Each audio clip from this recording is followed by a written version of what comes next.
ഒരു രാത്രി അനന്തമായി നീളുന്ന സമുദ്രത്തിന്റെ മധ്യേ ഒരു ചെറുതായൊരു റബ്ബർ തോണിയിൽ ഒരാൾ ഒറ്റയ്ക്ക് ഒഴുകിക്കൊണ്ടിരിക്കുകയാണ്. ചുറ്റും വെള്ളം മാത്രം. മുകളിലേക്ക് നോക്കുമ്പോൾ നക്ഷത്രങ്ങൾ, താഴേക്ക് നോക്കുമ്പോൾ അഗാധമായ ഇരുട്ട്. കാറ്റ് പതുക്കെ തോണിയെ തള്ളുന്നു. തിരകൾ അതിനെ മൃദുവായി ഉയർത്തിത്താഴ്ത്തുന്നു. ഭൂമി എവിടെയും കാണുന്നില്ല. ശബ്ദമൊന്നുമില്ല. മനുഷ്യരുടെ സാന്നിധ്യത്തിന്റെ ഒരടയാളവുമില്ല. ഇന്നത്തെ കാലത്തെ പോലെ ഒരു GPS സിഗ്നലോ സാറ്റലൈറ്റ് ഫോണുകളോ ഇല്ലാത്ത ഒരവസ്ഥ. അപകടത്തിൽപ്പെട്ടാൽ നിമിഷങ്ങൾക്കകം സ്വന്തം ലൊക്കേഷൻ ലോകത്തെ അറിയിക്കാൻ യാതൊരു വഴിയുമില്ല. താൻ എവിടെയാണെന്ന് ലോകത്താർക്കും അറിയില്ലെന്ന ഭയപ്പെടുത്തുന്ന സത്യം മാത്രം മുന്നിൽ നിൽക്കെ, ഈ നിശബ്ദതയുടെ നടുവിൽ ജീവിക്കാൻ വേണ്ടി ഓരോ നിമിഷവും പോരാടുന്ന ഒരാൾ. അവന്റെ പേര് സ്റ്റീവൻ കാലഹാൻ. അവനിവിടെ എത്തിയത് ഒരപകടത്തിന്റെ ഫലമായി. പക്ഷേ ഇപ്പോൾ അവന്റെ മുന്നിലുള്ളത് ഒരേ ഒരു സത്യം: ഈ സമുദ്രം, അതും അവനും. അവന്റെ കഥ രക്ഷപ്പെടാനുള്ളൊരു പോരാട്ടം മാത്രമല്ല, അത് ഒറ്റപ്പെടലിന്റെ, വിശപ്പിന്റെ, ദാഹത്തിന്റെ, മനുഷ്യ മനസ്സിന്റെ അതിർത്തികൾ കടന്നുപോകുന്ന ഒരു യാത്രയാണ്. ഈ യാത്ര പതുക്കെ ആരംഭിക്കുന്നു. ഒരു നിശബ്ദ രാത്രിയിൽ തിരകളും കാറ്റും മാത്രം സാക്ഷികളായ ഒരു നിമിഷത്തിൽ. ഈ യാത്രയിലേക്ക് പൂർണ്ണമായും കടക്കുന്നതിന് മുൻപ് ഒരു ചെറിയ കാര്യം. ചരിത്രത്തിന്റെ ഈ നിശബ്ദമായ ഇടവഴികളിലൂടെയുള്ള യാത്രകൾ നിങ്ങൾക്കിഷ്ടമാകുന്നുണ്ടെങ്കിൽ മലയാളം ബെഡ് ടൈം ടെയിൽസ് എന്ന ചാനൽ സബ്സ്ക്രൈബ് ചെയ്യാവുന്നതാണ്. ലോകത്തിന്റെ ഏത് കോണിലിരുന്നാണ് നിങ്ങൾ ഈ കഥ കേൾക്കുന്നതെന്ന് താഴെ കമന്റുകളിൽ അറിയാൻ എനിക്ക് ആഗ്രഹമുണ്ട്. ഇനി നിങ്ങളുടെ ചിന്തകളെല്ലാം പതുക്കെ മാറ്റിവെക്കുക. നമുക്ക് ആ പഴയ കാലത്തേക്ക്, ആ ഇരുണ്ട സമുദ്രത്തിലേക്ക് പതിയെ യാത്ര തിരിക്കാം. പതിയെ, വളരെ പതിയെ, ആ നക്ഷത്രനിബിഡമായ ആകാശത്തിന് താഴെ സ്റ്റീവൻ തൻ്റെ ലോകത്തെ അറിയാൻ ശ്രമിക്കുന്നു. പക്ഷേ ഈ ലോകത്തിന് അതിരുകളില്ല. കണ്ണെത്താ ദൂരത്തോളം വ്യാപിച്ചു കിടക്കുന്ന ഇരുണ്ട ജലം മാത്രം. ഏതാനും ആഴ്ചകൾക്ക് മുൻപ് വരെ സ്റ്റീവൻ മറ്റൊരു മനുഷ്യനായിരുന്നു. കാനറി ദ്വീപുകളുടെ തീരത്തു നിന്നും തൻ്റെ പ്രിയപ്പെട്ട പായക്കപ്പലായ നെപ്പോളിയൻ സോളോയിൽ അവൻ യാത്ര തിരിച്ചപ്പോൾ മുന്നിൽ വിരിഞ്ഞു നിന്നത് സാഹസികതയുടെയും സ്വപ്നങ്ങളുടെയും നീലക്കടലായിരുന്നു. 6.5 മീറ്റർ മാത്രം നീളമുള്ള ആ ചെറിയ കപ്പൽ അവൻ തന്നെ രൂപകൽപ്പന ചെയ്തതാണ്. അതവൻ്റെ വീടായിരുന്നു, അവൻ്റെ അഭയസ്ഥാനമായിരുന്നു. നെപ്പോളിയൻ സോളോയുടെ തടിയിൽ തീർത്ത ഭിത്തികളിൽ തിരകൾ വന്ന് തല്ലുന്ന ശബ്ദം സ്റ്റീവൻ ഇപ്പോഴും ഓർക്കുന്നു. ആ ശബ്ദത്തിന് ഒരു താളമുണ്ടായിരുന്നു. ഒരു ഉറക്കുപാട്ടുപോലെ അതവനെ ഓരോ രാത്രിയിലും തലോടുമായിരുന്നു. സമുദ്രത്തിന്റെ ഹൃദയമിടിപ്പ് പോലെ ആ പായക്കപ്പൽ ഓരോ തിരമാലയ്ക്കുമൊപ്പം താഴ്ന്നുകൊണ്ടിരുന്നു. അന്നവൻ ഒറ്റയ്ക്കായിരുന്നില്ല. അവന്റെ ചിന്തകളും പുസ്തകങ്ങളും ഭാവിയെക്കുറിച്ചുള്ള പദ്ധതികളും കൂട്ടിനുണ്ടായിരുന്നു. അന്ന് അറ്റ്ലാന്റിക് സമുദ്രം അവന് ഭയമായിരുന്നില്ല. മറിച്ച് അതൊരു വലിയ ക്യാൻവാസ് പോലെയായിരുന്നു. അതിൽ തന്റെ ജീവിതത്തിന്റെ പുതിയൊരധ്യായം എഴുതി ചേർക്കാൻ അവൻ ആഗ്രഹിച്ചു. പകൽ സമയങ്ങളിൽ സൂര്യന്റെ പ്രകാശം കടൽവെള്ളത്തിൽ തട്ടി ചിതറുമ്പോൾ സമുദ്രം വജ്രങ്ങൾ വാരി വിതറിയതുപോലെ തിളങ്ങുമായിരുന്നു. കാറ്റ് പായകളിൽ വന്ന് നിറയുമ്പോൾ കപ്പൽ വേഗത്തിൽ മുന്നോട്ട് നീങ്ങും. സ്റ്റീവൻ ചുറ്റും നോക്കും. ചക്രവാളത്തിൽ എവിടെയെങ്കിലും ഒരു കരയുടെ അടയാളം കാണുമോ എന്നവൻ വെറുതെ തിരയുമായിരുന്നു. ഇല്ല, കരകൾ പിന്നിൽ മറഞ്ഞു കഴിഞ്ഞിരുന്നു. ആയിരക്കണക്കിന് മൈലുകൾക്കപ്പുറം മറ്റൊരു ഭൂഖണ്ഡം അവനെ കാത്തിരിക്കുന്നുണ്ടായിരുന്നു. പക്ഷേ ആ വിശാലതയിൽ താൻ എത്രത്തോളം ചെറുതാണെന്ന സത്യം സ്റ്റീവൻ അറിഞ്ഞിരുന്നില്ല. ഓരോ ദിവസവും കൃത്യമായ ചിട്ടയോടെയാണ് അവൻ നീക്കിക്കൊണ്ടിരുന്നത്. രാവിലെ എഴുന്നേറ്റ് തൻ്റെ മാപ്പുകൾ പരിശോധിക്കുക, കാറ്റിൻ്റെ ഗതി നോക്കി പായകൾ ക്രമീകരിക്കുക, ലളിതമായ ഭക്ഷണം പാകം ചെയ്യുക, കടൽവെള്ളം ശരീരത്തിൽ തട്ടുമ്പോഴുണ്ടാകുന്ന ആ തണുപ്പ്, ഉപ്പുകാറ്റ് മുടിയിഴകളെ പിടിച്ചുലയ്ക്കുന്നത്, ഇതെല്ലാം അവന് പരിചിതമായിരുന്നു. ഒരു യഥാർത്ഥ നാവികനെ പോലെ അവൻ സമുദ്രത്തോട് സംസാരിച്ചു, സമുദ്രം അവനോടും. പക്ഷേ ആ സംഭാഷണം വളരെ നിശബ്ദമായിരുന്നു. വരാനിരിക്കുന്ന വലിയൊരു കൊടുങ്കാറ്റിന് മുൻപുള്ള നിശബ്ദത. രാത്രിയാകുമ്പോൾ നെപ്പോളിയൻ സോളോയുടെ ചെറിയ ക്യാബിനുള്ളിൽ മണ്ണെണ്ണ വിളക്കിന്റെ മങ്ങിയ വെളിച്ചത്തിൽ അവനിരിക്കും. മുകളിൽ ആകാശം കൂടുതൽ താഴ്ന്നു വരുന്നത് പോലെ തോന്നും. ആയിരക്കണക്കിന് നക്ഷത്രങ്ങൾ കടലിലെ ഓളങ്ങളിൽ പ്രതിഫലിക്കുമ്പോൾ താൻ പ്രപഞ്ചത്തിന്റെ ഏതോ അജ്ഞാത കോണിലാണെന്ന തിരിച്ചറിവ് അവനിൽ പടരും. ആ നിമിഷങ്ങളിൽ മനസ്സ് ശാന്തമായിരുന്നു. പക്ഷേ ആ ശാന്തതയ്ക്ക് പിന്നിൽ ഒരുതരം അസ്വസ്ഥത ഒളിഞ്ഞിരുന്നു. സമുദ്രത്തിന്റെ അടിത്തട്ടിൽ ഉറങ്ങിക്കിടക്കുന്ന അജ്ഞാതമായ എന്തോ ഒന്ന് അവനെ ഉറ്റുനോക്കുന്നതുപോലെ തോന്നി. കപ്പലിന്റെ മരപ്പലകകൾക്കിടയിലൂടെയുള്ള കാറ്റിന്റെ മൂഴൽ ഒരു വിസിലടി പോലെ കേൾക്കാം. പായകൾ കാറ്റിലാടുമ്പോൾ ഉണ്ടാകുന്ന ആ ചെറിയ ശബ്ദം, പാത്രങ്ങൾ ക്യാബിനിൽ അങ്ങോട്ടും ഇങ്ങോട്ടും ഉരുളുന്ന ഒച്ച, ഇവയെല്ലാം ജീവിതത്തിന്റെ ലക്ഷണങ്ങളായിരുന്നു. കടലിന്റെ വന്യതയ്ക്ക് നടുവിലും താൻ സുരക്ഷിതനാണെന്ന് അവൻ വിശ്വസിച്ചു. സമുദ്രത്തിന്റെ ഭീമാകാരമായ തിരമാലകൾ നെപ്പോളിയൻ സോളോയെ വിഴുങ്ങാൻ ശ്രമിച്ചപ്പോഴെല്ലാം അവൻ തന്റെ കപ്പലിനെ ചേർത്തു പിടിച്ചു. അത് വെറുമൊരു വസ്തുവല്ല, മറിച്ച് തന്റെ ശരീരത്തിന്റെ തന്നെ ഒരു ഭാഗമാണെന്ന് അവൻ കരുതി. അന്നത്തെ രാത്രിയിലും എല്ലാം സാധാരണമായിരുന്നു. ആകാശം കറുത്തിരുണ്ടിരുന്നു. നക്ഷത്രങ്ങൾ ഇടയ്ക്കിടെ മേഘങ്ങൾക്കിടയിൽ മറഞ്ഞുകൊണ്ടിരുന്നു. കാറ്റ് അല്പം കൂടുതൽ ശക്തമായി വീശുന്നുണ്ടായിരുന്നു. തിരകൾ കപ്പലിന്റെ വശങ്ങളിൽ കൂടുതൽ ആവേശത്തോടെ വന്നടിക്കുന്നു. സ്റ്റീവൻ തന്റെ കിടക്കയിൽ നിന്നും ആ ശബ്ദം കേട്ടു. അതൊരു അപകടത്തിന്റെ മുന്നറിയിപ്പായിരുന്നില്ല, മറിച്ച് സമുദ്രത്തിന്റെ സ്വാഭാവികമായ ഒരു ചലനം മാത്രമാണെന്ന് അവൻ സമാധാനിച്ചു. ഉറക്കം പതുക്കെ അവന്റെ കണ്ണുകളിലേക്ക് പടർന്നു. ഒരു നാവികന്റെ ഉറക്കം. ചെറിയൊരു ചലനമുണ്ടായാൽ പോലും ഉണരാൻ പാകത്തിനുള്ള ആഴമില്ലാത്ത ഉറക്കം. പക്ഷേ ആ നിമിഷം എവിടെയോ എന്തോ തെറ്റായി സംഭവിക്കുന്നുണ്ടായിരുന്നു. ചുറ്റും നോക്കിയാൽ ഒന്നുമില്ല. കണ്ണെത്താ ദൂരത്ത് മറ്റൊരു കപ്പലോ വെളിച്ചമോ ഇല്ല. ലോകം മുഴുവൻ ഉറങ്ങുകയാണോ എന്ന് തോന്നിപ്പോകുന്ന അവസ്ഥ. കാറ്റ് തന്റെ കപ്പലിനെ എങ്ങോട്ടാണ് കൊണ്ടുപോകുന്നതെന്ന് അവന് കൃത്യമായി അറിയില്ലായിരുന്നു. എങ്കിലും കപ്പലിന്റെ നിയന്ത്രണത്തിൽ അവന് പൂർണ്ണ വിശ്വാസമുണ്ടായിരുന്നു. സ്റ്റീവൻ ശ്വസിക്കുന്നത് സമുദ്രത്തിന്റെ താളത്തിനനുസരിച്ചാണ്. ആ തണുത്ത വായു അവന്റെ ശ്വാസകോശത്തിലേക്ക് കയറുമ്പോൾ ഒരു നിമിഷം അവൻ തന്റെ വീട്ടുകാരെക്കുറിച്ച് ചിന്തിച്ചു കാണും. അല്ലെങ്കിൽ തന്റെ യാത്ര പൂർത്തിയാക്കി കരയിലെത്തുമ്പോഴുള്ള ആ സന്തോഷത്തെക്കുറിച്ച്. സമുദ്രം ഒരു വലിയ വന്യമൃഗത്തെ പോലെയാണ്. അത് ശാന്തമാകുമ്പോൾ അതിനേക്കാൾ മനോഹരമായി മറ്റൊന്നുമില്ല. എന്നാൽ അത് ക്ഷോഭിക്കുമ്പോൾ അതിന്റെ മുന്നിൽ മനുഷ്യൻ വെറുമൊരു മണൽത്തരി മാത്രമാണ്. 6.5 മീറ്റർ കപ്പൽ ആ വലിയ ആഴക്കടലിൽ ഒരു ചെറിയ ഇല പോലെ ഒഴുകി നടന്നു.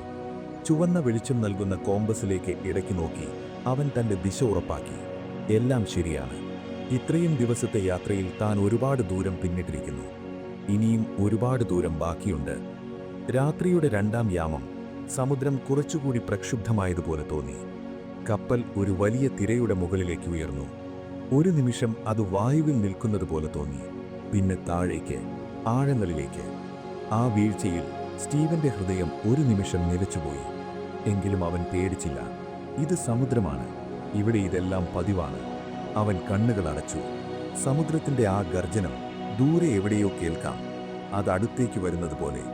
പെട്ടെന്ന് അപ്രതീക്ഷിതമായ ഒരു ശബ്ദം. സമുദ്രം പിളരുന്നതുപോലെ ഒരു ശബ്ദം. ആ നിശബ്ദതയെ കീറിമുറിച്ചുകൊണ്ട് നെപ്പോളിയൻ സോളോയുടെ തടിയിൽ വന്ന എന്തോ ഒന്ന് ആഞ്ഞു തറച്ചു. ആ ആഘാതം സ്റ്റീവനെ തന്റെ കിടക്കയിൽ നിന്നും തെറിപ്പിച്ചു. ഒരു ഭീകരമായ ഇടിമുഴക്കം പോലെ ആ ശബ്ദം കപ്പലിനുള്ളിൽ മുഴങ്ങി. എവിടെയോ മരപ്പലകകൾ ഒടിയുന്ന ശബ്ദം, വെള്ളമുള്ളിലേക്ക് ഇരച്ചു കയറുന്ന ശബ്ദം. ഒന്നും അറിയാതെ നിമിഷങ്ങൾക്കകം ലോകം കീഴ്മേൽ മറിഞ്ഞു. സ്റ്റീവൻ കണ്ണുകൾ തുറക്കാൻ ശ്രമിച്ചു. ഇരുട്ടാണ്. പക്ഷേ ആ ഇരുട്ടിനിടയിൽ തന്റെ പാദങ്ങളിൽ തണുത്ത വെള്ളം തട്ടുന്നത് അവൻ അറിഞ്ഞു. അത് സമുദ്രമാണ്. സമുദ്രം തന്റെ വീടിനുള്ളിലേക്ക്, തന്റെ സുരക്ഷിത ഇടത്തിലേക്ക് അതിക്രമിച്ചു കയറിയിരിക്കുന്നു. തന്റെ പ്രിയപ്പെട്ട നെപ്പോളിയൻ സോളോയുടെ നെഞ്ചിൽ ഒരു വലിയ വിള്ളൽ വീണിരിക്കുന്നു. എവിടെ നിന്നാണ് ആ ആഘാതമുണ്ടായത്? ഒരു തിമിംഗലമോ അതോ വെള്ളത്തിനടിയിൽ ഒളിഞ്ഞുകിടന്ന മറ്റെന്തെങ്കിലും വസ്തുവോ? അവൻ അറിയില്ലായിരുന്നു. വാതിലുകൾക്കിടയിലൂടെ വെള്ളം അതിവേഗം നിറയുകയാണ്. കപ്പൽ മെല്ലെ ചരിഞ്ഞു തുടങ്ങി. തന്റെ ലോകം താഴേക്ക് താഴേക്ക് മുങ്ങിക്കൊണ്ടിരിക്കുകയാണെന്ന് അവൻ തിരിച്ചറിഞ്ഞു. പേടി അവന്റെ തൊണ്ടക്കുഴിയിൽ ഒരു മുള്ളുപോലെ തടഞ്ഞു. പക്ഷെ ചിന്തിക്കാൻ സമയമില്ലായിരുന്നു. ജീവൻ മുറുകെ പിടിക്കാൻ നിമിഷങ്ങൾ മാത്രം ബാക്കി. കപ്പലിന്റെ മരപ്പലകകളിലൂടെ വെള്ളം തല്ലുന്ന ശബ്ദം ഇപ്പോൾ കൂടുതൽ ഭയാനകമായി മാറിയിരിക്കുന്നു. താൻ സ്നേഹിച്ച സമുദ്രം തന്നെ വിഴുങ്ങാൻ വരികയാണ്. ചുറ്റും ഇരുട്ട്, വെള്ളത്തിന്റെ ഇരമ്പൽ. ശ്വാസം കിട്ടാതെ അവൻ ആഞ്ഞു പിടിച്ചു. മുകളിൽ ആകാശം കാണാൻ കഴിയില്ല. തന്റെ കപ്പൽ സമുദ്രത്തിന്റെ ആഴങ്ങളിലേക്ക് താഴ്ന്നു പോകുന്നതിന്റെ വിറയൽ അവന്റെ ശരീരത്തിലുടനീളം പടർന്നു. തന്റെ പ്രിയപ്പെട്ട വസ്തുക്കൾ ഓരോന്നായി വെള്ളത്തിനടിയിൽ മറയുന്നു. അന്ന് ആ രാത്രിയിൽ അവസാനത്തെ വെളിച്ചവും അണയാൻ പോകുകയായിരുന്നു. സമുദ്രം വീണ്ടും ശാന്തമാകാൻ ശ്രമിക്കുന്നു. പക്ഷേ അതാരെയും ബാക്കി വയ്ക്കില്ല എന്ന വാശിയോടി പോലെ ഇരമ്പിക്കൊണ്ടിരുന്നു. സമുദ്രത്തിന്റെ ആഴം കൂടുകയാണ്. നിശബ്ദത വീണ്ടും പരക്കാൻ തുടങ്ങുകയാണ്. പക്ഷേ അത് പഴയ നിശബ്ദതയല്ല. അതൊരവസാനത്തിന്റെ തുടക്കമായിരുന്നു.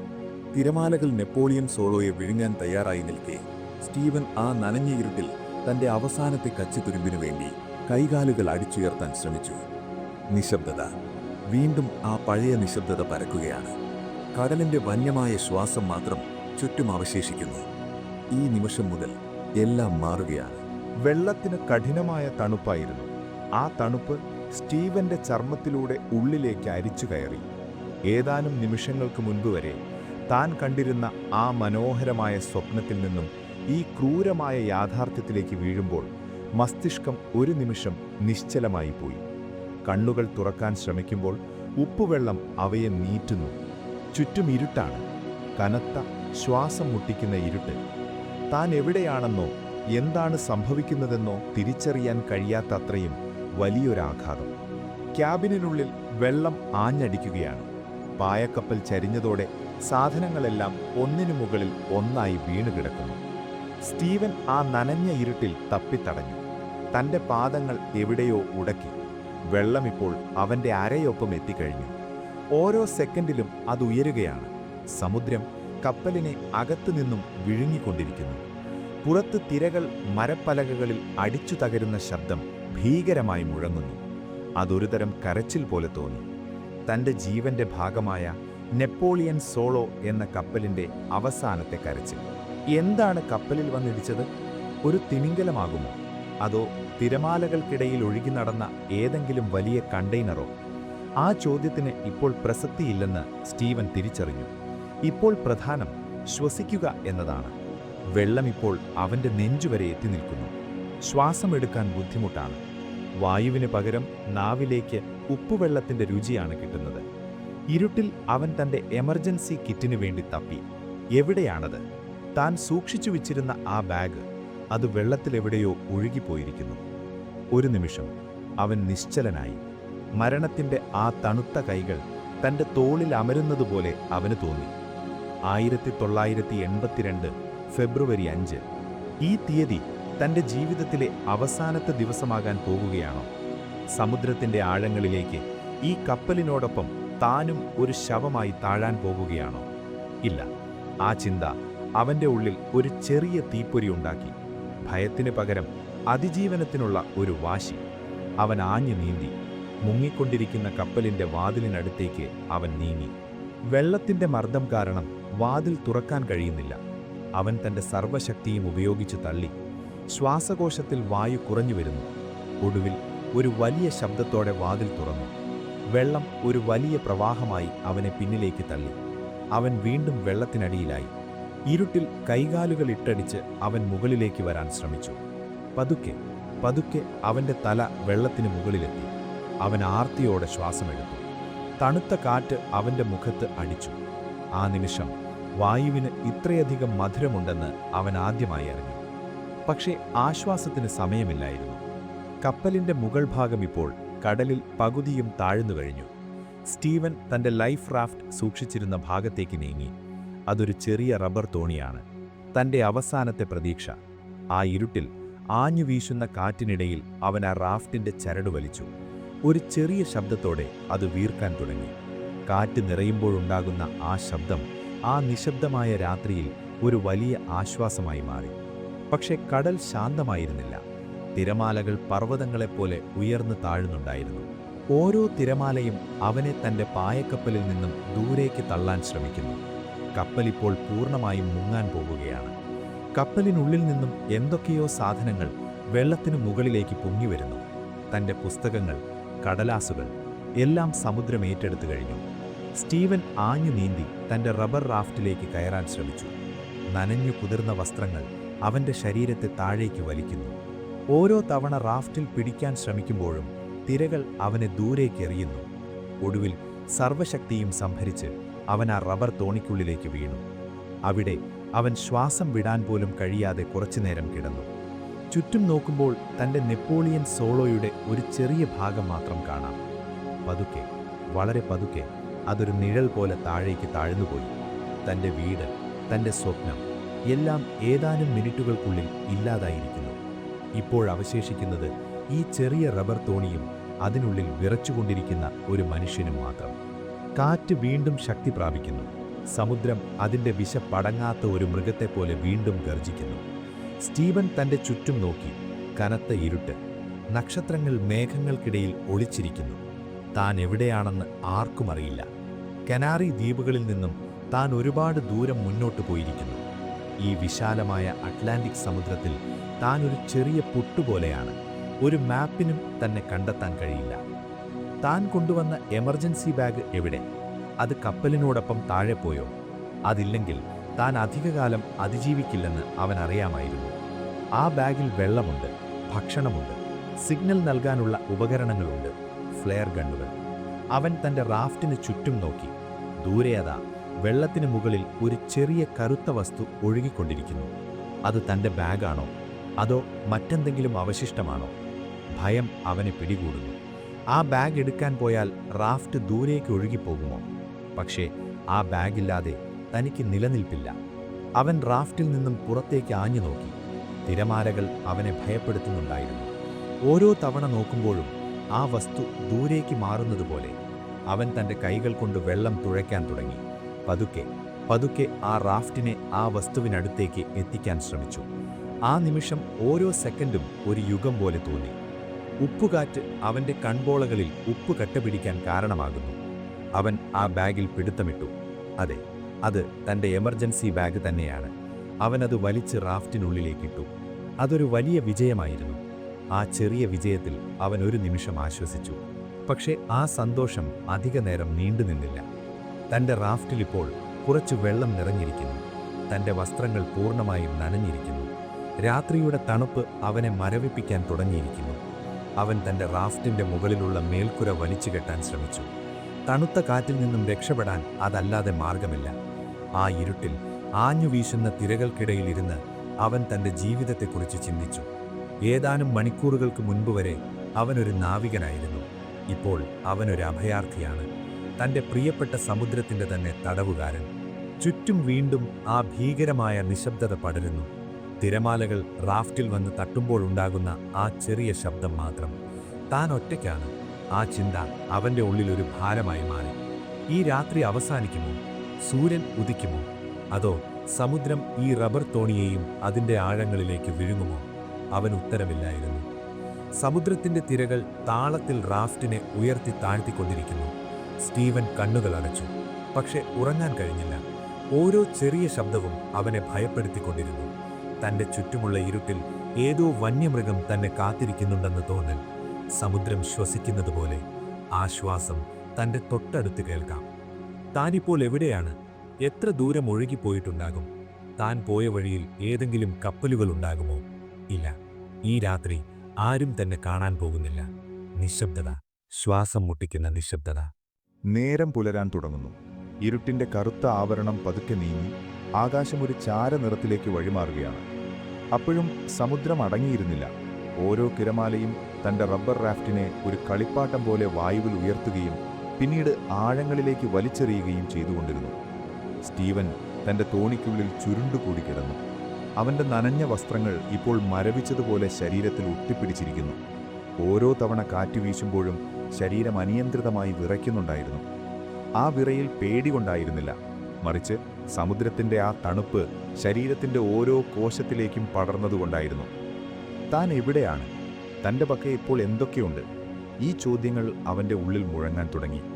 ആ വെളിച്ചം പതുക്കെ പടർന്നപ്പോൾ അവൻ തൻ്റെ ചുറ്റും നോക്കി. കിലോമീറ്ററുകളോളം പരന്നു കിടക്കുന്ന വെള്ളം മാത്രം. ചക്രവാളത്തിൽ എവിടെയും ഒരു കരയുടെ പോയിട്ട് ഒരു മരക്കഷ്ണത്തിൻ്റെ പോലും അടയാളമില്ല. തൻ്റെ പായക്കപ്പലായ നെപ്പോളിയൻ സോളോ ഇപ്പോൾ സമുദ്രത്തിൻ്റെ എത്രയും 1000 അടി താഴെയായിരിക്കും. അതിൻ്റെ ഒരു ചെറിയ അവശിഷ്ടം പോലും മുകളിൽ കാണാനില്ല. സമുദ്രം അതിനെ പൂർണ്ണമായും മായ്ച്ചു കളഞ്ഞിരിക്കുന്നു. ഒരു തെളിവ് പോലും ബാക്കി വയ്ക്കാതെ. താനും ആ കപ്പലും ഈ ലോകത്തുണ്ടായിരുന്നുവെന്ന് സാക്ഷ്യം പറയാൻ ഇപ്പോൾ ഈ ആഴക്കടൽ മാത്രം ബാക്കി. അവൻ തന്നെ കൈകൾ പതുക്കെ ചലിപ്പിച്ചു. വിരലുകൾ തണുപ്പ് കാരണം മരവിച്ചിരുന്നു. രാത്രി രക്ഷപ്പെടുത്തിയ ആ എമർജൻസി ബാഗ് തൻ്റെ അരികിൽ തന്നെയുണ്ട്. അതൊരു വലിയ ആശ്വാസമായിരുന്നു. പക്ഷേ ആ ബാഗ് തുറക്കാൻ അവന് ഒരു നിമിഷം പേടി തോന്നി. അതിനുള്ളിൽ തനിക്ക് ജീവൻ നിലനിർത്താൻ ആവശ്യമായതുണ്ടോ, അതോ വെറും ഉപയോഗശൂന്യമായ സാധനങ്ങൾ മാത്രമാണോ? അവൻ വിറയ്ക്കുന്ന കൈകളോടെ ബാഗിൻ്റെ സിബ് തുറന്നു. തൻ്റെ ജീവിതത്തിൻ്റെ ബാക്കി ഭാഗം ഈ ചെറിയ ബാഗിനുള്ളിലാണെന്ന് അവൻ തിരിച്ചറിഞ്ഞു. ബാഗിനുള്ളിൽ നിന്നും അവൻ സാധനങ്ങൾ ഓരോന്നായി പുറത്തെടുത്തു. 10 ദിവസത്തേക്ക് തികയുന്ന ബിസ്ക്കറ്റുകൾ, വളരെ കുറച്ചു വെള്ളം, കുറച്ച് മീൻപിടുത്ത ഉപകരണങ്ങൾ, ഒരു ചെറിയ കത്തി, പിന്നെ ഏറ്റവും പ്രധാനപ്പെട്ട ഒരു ഉപകരണം, ഒരു സോളാർ സ്റ്റിൽ. കടൽവെള്ളത്തിൽ നിന്നും കുടിവെള്ളം വേർതിരിച്ചെടുക്കാൻ സഹായിക്കുന്ന ഒരു സംവിധാനം. അത് പ്രവർത്തിക്കുമോ എന്ന് അവൻ ഉറപ്പില്ലായിരുന്നു. എങ്കിലും അതൊരു വലിയ പ്രതീക്ഷയാണ്. ഈ വലിയ സമുദ്രത്തിൽ തനിക്ക് കുടിക്കാൻ ഉപ്പില്ലാത്ത ഒരു തുള്ളി വെള്ളം വേണമെങ്കിൽ ഇതിൻ്റെ സഹായം അത്യാവശ്യമാണ്. പക്ഷേ ഇതൊന്നും മാസങ്ങളോളം അതിജീവിക്കാൻ തികയില്ലെന്ന് അവൻ അറിയാമായിരുന്നു. തൻ്റെ ഈ യാത്ര എത്ര ദിവസം നീണ്ടു നിൽക്കും? ഒരു ദിവസമോ ഒരാഴ്ചയോ? അതോ? അവന് ചിന്തിക്കാൻ കഴിഞ്ഞില്ല. അവൻ തൻ്റെ റബ്ബർ റാഫ്റ്റിലേക്കൊന്ന് നോക്കി. അതൊരു ചെറിയ ലോകമാണ്. വെറും 5-6 അടി നീളം മാത്രം. ഡക്കി എന്നവൻ അതിനെ വിളിച്ചു, തൻ്റെ ഏക കൂട്ടാളി. ഈ റബ്ബർ തോണിക്ക് ഒരു സുഷിരം വീണാൽ, അല്ലെങ്കിൽ ഒരു വലിയ തിരമാല വന്ന് ഇതിനെ മറിച്ചാൽ, തൻ്റെ കഥ അവിടെ അവസാനിക്കും. ആ ധാരണ അവനെ കൂടുതൽ ജാഗ്രതയുള്ളവനാക്കി. അവൻ റാഫ്റ്റിലെ ഓരോ ഭാഗവും പരിശോധിച്ചു. വായു നിറച്ച ആ ട്യൂബുകൾ ഭദ്രമാണോ? എവിടെയെങ്കിലും ചോർച്ചയുണ്ടോ? ഓരോ സെക്കൻഡിലും റാഫ്റ്റിൽ നിന്നും വായു പോകുന്നുണ്ടോ എന്നവൻ കാതോർത്തു. സമുദ്രത്തിൻ്റെ ഇരമ്പലിനിടയിൽ ആ ചെറിയ ശബ്ദം കേൾക്കാൻ അവൻ ശ്രമിച്ചു. ഇല്ല, റാഫ്റ്റ് സുരക്ഷിതമാണ് തൽക്കാലത്തേക്ക്. സൂര്യൻ ചക്രവാളത്തിൽ നിന്നും പതുക്കെ മുകളിലേക്ക് വരുന്നു. ആ വെളിച്ചം കടൽവെള്ളത്തിൽ തട്ടി തിളങ്ങുമ്പോൾ അവൻ്റെ കണ്ണുകൾക്കത് താങ്ങാൻ കഴിഞ്ഞില്ല. സമുദ്രം ഇപ്പോഴൊരു വലിയ കണ്ണാടി പോലെയാണ്. ആ തിളക്കം തലവേദനയുണ്ടാക്കുന്നു. സ്റ്റീവൻ തൻ്റെ കണ്ണുകൾ പകുതി അടച്ചു. കടൽവെള്ളത്തിൻ്റെ മണം ഇപ്പോൾ തൻ്റെ മൂക്കിൽ വല്ലാതെ തുളഞ്ഞു കയറുന്നുണ്ട്. ഉപ്പും ചീഞ്ഞഴുകിയ എന്തോ ഒന്നിൻ്റെയും മണം. പണ്ട് താൻ സ്നേഹിച്ചിരുന്ന ആ കടൽമണം ഇപ്പോൾ അവൻ അരോചകമായി തോന്നി. കാരണം ഈ മണം മരണത്തിൻ്റെ മണമാണെന്ന് അവൻ തിരിച്ചറിഞ്ഞു തുടങ്ങിയിരിക്കുന്നു. പതുക്കെ അവൻ തൻ്റെ റബ്ബർ റാഫ്റ്റിനുള്ളിലെ വെള്ളം പുറത്തേക്ക് കളയാൻ തുടങ്ങി. ഒരു ചെറിയ പാത്രം ഉപയോഗിച്ച് ഓരോ തുള്ളിയായി അവൻ കോരി പുറത്തേക്കൊഴിച്ചു. അതൊരു വലിയ അധ്വാനമായിരുന്നു. ശരീരം തളർന്നിരിക്കുന്നു. രാത്രിയില്ലാത്ത ആ നിറക്ഷീണം അവനെ കീഴ്പ്പെടുത്താൻ ശ്രമിക്കുന്നു. എങ്കിലും അവൻ നിറത്താതെ വെള്ളം കോരിക്കൊണ്ടിരുന്നു. റാഫ്റ്റ് ഉണങ്ങിയിരിക്കണം. തൻ്റെ ശരീരം നനയാതെ സൂക്ഷിക്കണം. കാരണം ഉപ്പുവെള്ളം ചർമ്മത്തിൽ അധികനേരം ഇരുന്നാൽ അത് വലിയ മുറിവുകൾക്ക് കാരണമാകും. ആ മുറിവുകൾ പഴുത്താൽ ഈ കടലിൻ്റെ നടുവിൽ തനിക്ക് ഒരു ചികിത്സയും ലഭിക്കില്ല. ഓരോ നിമിഷവും അവൻ തൻ്റെ ശരീരത്തെ സംരക്ഷിക്കാൻ പഠിക്കുകയായിരുന്നു. പെട്ടെന്ന് അവൻ ദൂരെ ചക്രവാളത്തിലേക്ക് നോക്കി. ഒരു ചെറിയ കറുത്ത കുത്ത്. അതൊരു കപ്പലാണോ? തൻ്റെ ഹൃദയം വേഗത്തിൽ മിടിക്കാൻ തുടങ്ങി. അവൻ റാഫ്റ്റിൽ എഴുന്നേറ്റ് നിൽക്കാൻ ശ്രമിച്ചു. പക്ഷേ റാഫ്റ്റ് ആടി ഉലഞ്ഞു. അവിടെ ഒരു കപ്പലുണ്ട്, അവൻ ഉറക്കെ വിളിച്ചു പറഞ്ഞു. പക്ഷേ ആ വലിയ സമുദ്രത്തിൽ അവൻ്റെ ശബ്ദം ആരും കേട്ടില്ല. അവൻ തൻ്റെ ബാഗിൽ നിന്നും ഒരു സിഗ്നൽ കണ്ണാടി എടുത്തു. സൂര്യപ്രകാശം ആ കണ്ണാടിയിൽ തട്ടി ആ കപ്പലിൻ്റെ ദിശയിലേക്ക് പ്രതിഫലിപ്പിക്കാൻ അവൻ ശ്രമിച്ചു. ദയവായി എന്നെ കാണൂ, ദയവായി എന്നെ കാണൂ, അവൻ ഉള്ളിൽ പ്രാർത്ഥിച്ചു. മിനിറ്റുകൾ കടന്നുപോയി. ആ കറുത്ത കുത്ത് പതുക്കെ വലുതാകുന്നതുപോലെ അവന് തോന്നി. അല്ല, അത് പതുക്കെ അകന്നു പോവുകയാണ്. അതൊരു കപ്പലായിരുന്നില്ല. ഒരുപക്ഷെ ഒരു വലിയ മേഘത്തിൻ്റെ നിഴലോ അല്ലെങ്കിൽ ഒരു ചെറിയ തിമിംഗലമോ ആയിരുന്നിരിക്കാം. നിരാശയുടെ ഒരു വലിയ തിരമാല അവൻ്റെ ഉള്ളിൽ ആഞ്ഞടിച്ചു. പ്രതീക്ഷകൾ എത്ര വേഗമാണ് തകരുന്നതെന്ന് അവൻ അറിഞ്ഞു. ഈ സമുദ്രത്തിൽ കപ്പലുകൾ വരുന്നത് വളരെ അപൂർവമാണ്. വന്നാൽ തന്നെ ഒരു ചെറിയ റബ്ബർ റാഫ്റ്റ് ആ വലിയ കപ്പലിലെ നാവികർ കാണാൻ സാധ്യത തീരെ കുറവാണ്. താനൊരു അദൃശ്യനായ മനുഷ്യനായി മാറിയിരിക്കുന്നു. അവൻ വീണ്ടും റാഫ്റ്റിലിരുന്നു. തല കുമ്പിട്ട് കുറച്ചുനേരം നിശ്ചലനായി. കണ്ണുകളിൽ നിന്നും ഒരു തുള്ളി കണ്ണുനീർ പൊടിഞ്ഞു. പക്ഷെ ആ കണ്ണുനീർ പോലും ഉപ്പുവെള്ളമാണെന്ന് അവൻ തിരിച്ചറിഞ്ഞു. കരയാൻ പോലും തനിക്ക് അനുവാദമില്ല. ശരീരത്തിലെ ഓരോ തുള്ളി ജലവും വിലപ്പെട്ടതാണ്. കരയുന്നത് ജലം പാഴാക്കുന്നതിന് തുല്യമാണ്. അവൻ തൻ്റെ കണ്ണുനീർ തുടച്ചു. സമുദ്രത്തിന് തൻ്റെ ദുർബലത കാണിച്ചു കൊടുക്കാൻ അവൻ തയ്യാറായിരുന്നില്ല. പതുക്കെ പകൽ ചൂട് കൂടാൻ തുടങ്ങി. സൂര്യനിപ്പോൾ തലയ്ക്ക് മുകളിലെത്തിയിരിക്കുന്നു. സമുദ്രത്തിലെ കാറ്റ് പതുക്കെ നിലച്ചു. തിരമാലകൾ ശാന്തമായി. ഇപ്പോൾ സമുദ്രം ഒരു വലിയ എണ്ണപ്പരപ്പ് പോലെയാണ്. യാതൊരു ചലനവുമില്ലാതെ നിശബ്ദമായി അത് കിടക്കുന്നു. ആ നിശബ്ദത ഭയപ്പെടുത്തുന്നതായിരുന്നു. കാറ്റില്ലെങ്കിൽ തൻ്റെ റാഫ്റ്റ് എവിടെയും നീങ്ങില്ല. എവിടെയാണോ കപ്പൽ മുങ്ങിയത് അവിടെ തന്നെ താൻ കുടുങ്ങിക്കിടക്കും. സമുദ്രത്തിലെ ഒഴുക്ക് തന്നെ എങ്ങോട്ടെങ്കിലും കൊണ്ടുപോകുമെന്ന് അവൻ പ്രതീക്ഷിച്ചു. എങ്ങോട്ടെങ്കിലും. അത് മരണത്തിലേക്കായാലും ശരി, ഈ നിശ്ചലതയേക്കാൾ നല്ലതായിരിക്കും. വിശപ്പ് അവനെ അറിയിച്ചു. പക്ഷെ ഭയത്തേക്കാൾ വലുതായിരുന്നില്ല അത്. അവൻ തൻ്റെ ബിസ്ക്കറ്റ് പാക്കറ്റിലേക്ക് നോക്കി. വേണ്ട, ഇപ്പോൾ വേണ്ട. ഇനിയും ഒരുപാട് ദിവസങ്ങൾ മുന്നിലുണ്ട്. താൻ എത്രത്തോളം വിശപ്പ് സഹിക്കുന്നുവോ അത്രത്തോളം കൂടുതൽ ദിവസം ജീവിക്കാൻ കഴിയും. അവൻ തൻ്റെ നാവുകൊണ്ട് ചുണ്ടുകൾ നനയ്ക്കാൻ ശ്രമിച്ചു. പക്ഷെ ചുണ്ടുകൾ ഉണങ്ങി പൊട്ടിത്തുടങ്ങിയിരുന്നു. ദാഹം. അതൊരു ചെറിയ വേദനയായി തൊണ്ടയിൽ ആരംഭിച്ചു. ഒരു തുള്ളി വെള്ളം, വെറും ഒരു തുള്ളി. അവൻ ആകാശത്തേക്ക് നോക്കി. നീല നിറമുള്ള മേഘങ്ങളില്ലാത്ത ആകാശം. മഴ പെയ്യാൻ യാതൊരു സാധ്യതയുമില്ല. സമുദ്രം തൻ്റെ മുന്നിൽ കിടന്ന് കുതിപ്പിക്കുകയാണ്. ആയിരക്കണക്കിന് ലിറ്റർ വെള്ളം തൻ്റെ ചുറ്റുമുണ്ട്. പക്ഷേ അതിൽ നിന്നും ഒരു തുള്ളി പോലും കുടിക്കാൻ കഴിയില്ല. അതൊരു വലിയ ചതിയായി അവന് തോന്നി. ദാഹിച്ചു മരിക്കാൻ പോകുന്ന ഒരാളുടെ മുന്നിൽ വെള്ളത്തിൻ്റെ ഒരു വലിയ കടൽ. സമുദ്രം തന്നെ പരിഹസിക്കുന്നത് പോലെ അവന് തോന്നി. സമയം വളരെ പതുക്കെയാണ് നീങ്ങുന്നത്. കരയിലായിരുന്നപ്പോൾ മിനിറ്റുകൾ കടന്നുപോകുന്നത് അവൻ അറിഞ്ഞിരുന്നില്ല. എന്നാൽ ഇവിടെ ഓരോ സെക്കൻഡും ഒരു വലിയ മല പോലെയാണ്. തിരമാലകൾ റാഫ്റ്റിൽ വന്നു തട്ടുന്ന ആ ചെറിയ ശബ്ദം മാത്രം ബാക്കി. താൻ ഒറ്റയ്ക്കാണ്. ആ സത്യം ഇപ്പോൾ അവനിൽ പൂർണ്ണമായും ആഴ്ന്നിറങ്ങിയിരിക്കുന്നു. തൻ്റെ സുഹൃത്തുക്കൾ, കുടുംബം, ലോകം, അവരെല്ലാം എത്രയോ അകലെയാണ്.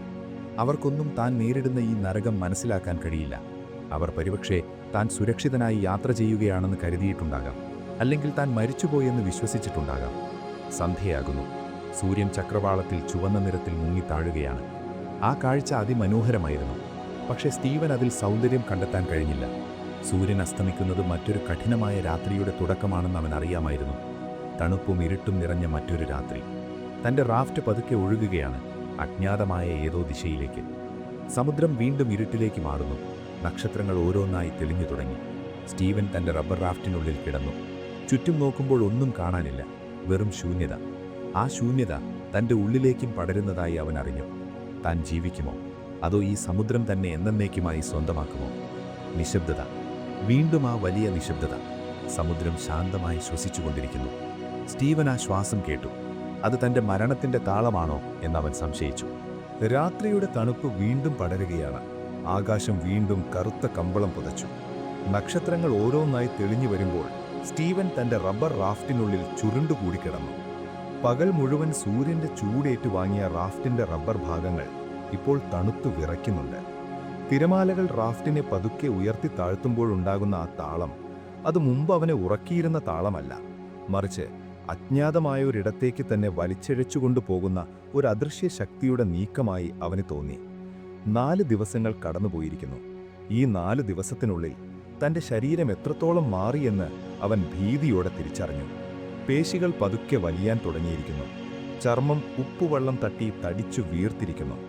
ഓരോ തവണ അനങ്ങുമ്പോഴും വസ്ത്രങ്ങൾ മുറിവുകളിൽ ഉരസുന്നത് കടുത്ത വേദനയുണ്ടാക്കുന്നു. പക്ഷേ ആ വേദനയേക്കാൾ വലുതായി ഇപ്പോൾ മറ്റൊന്ന് അവനെ വേട്ടയാടുന്നുണ്ട്. ദാഹം.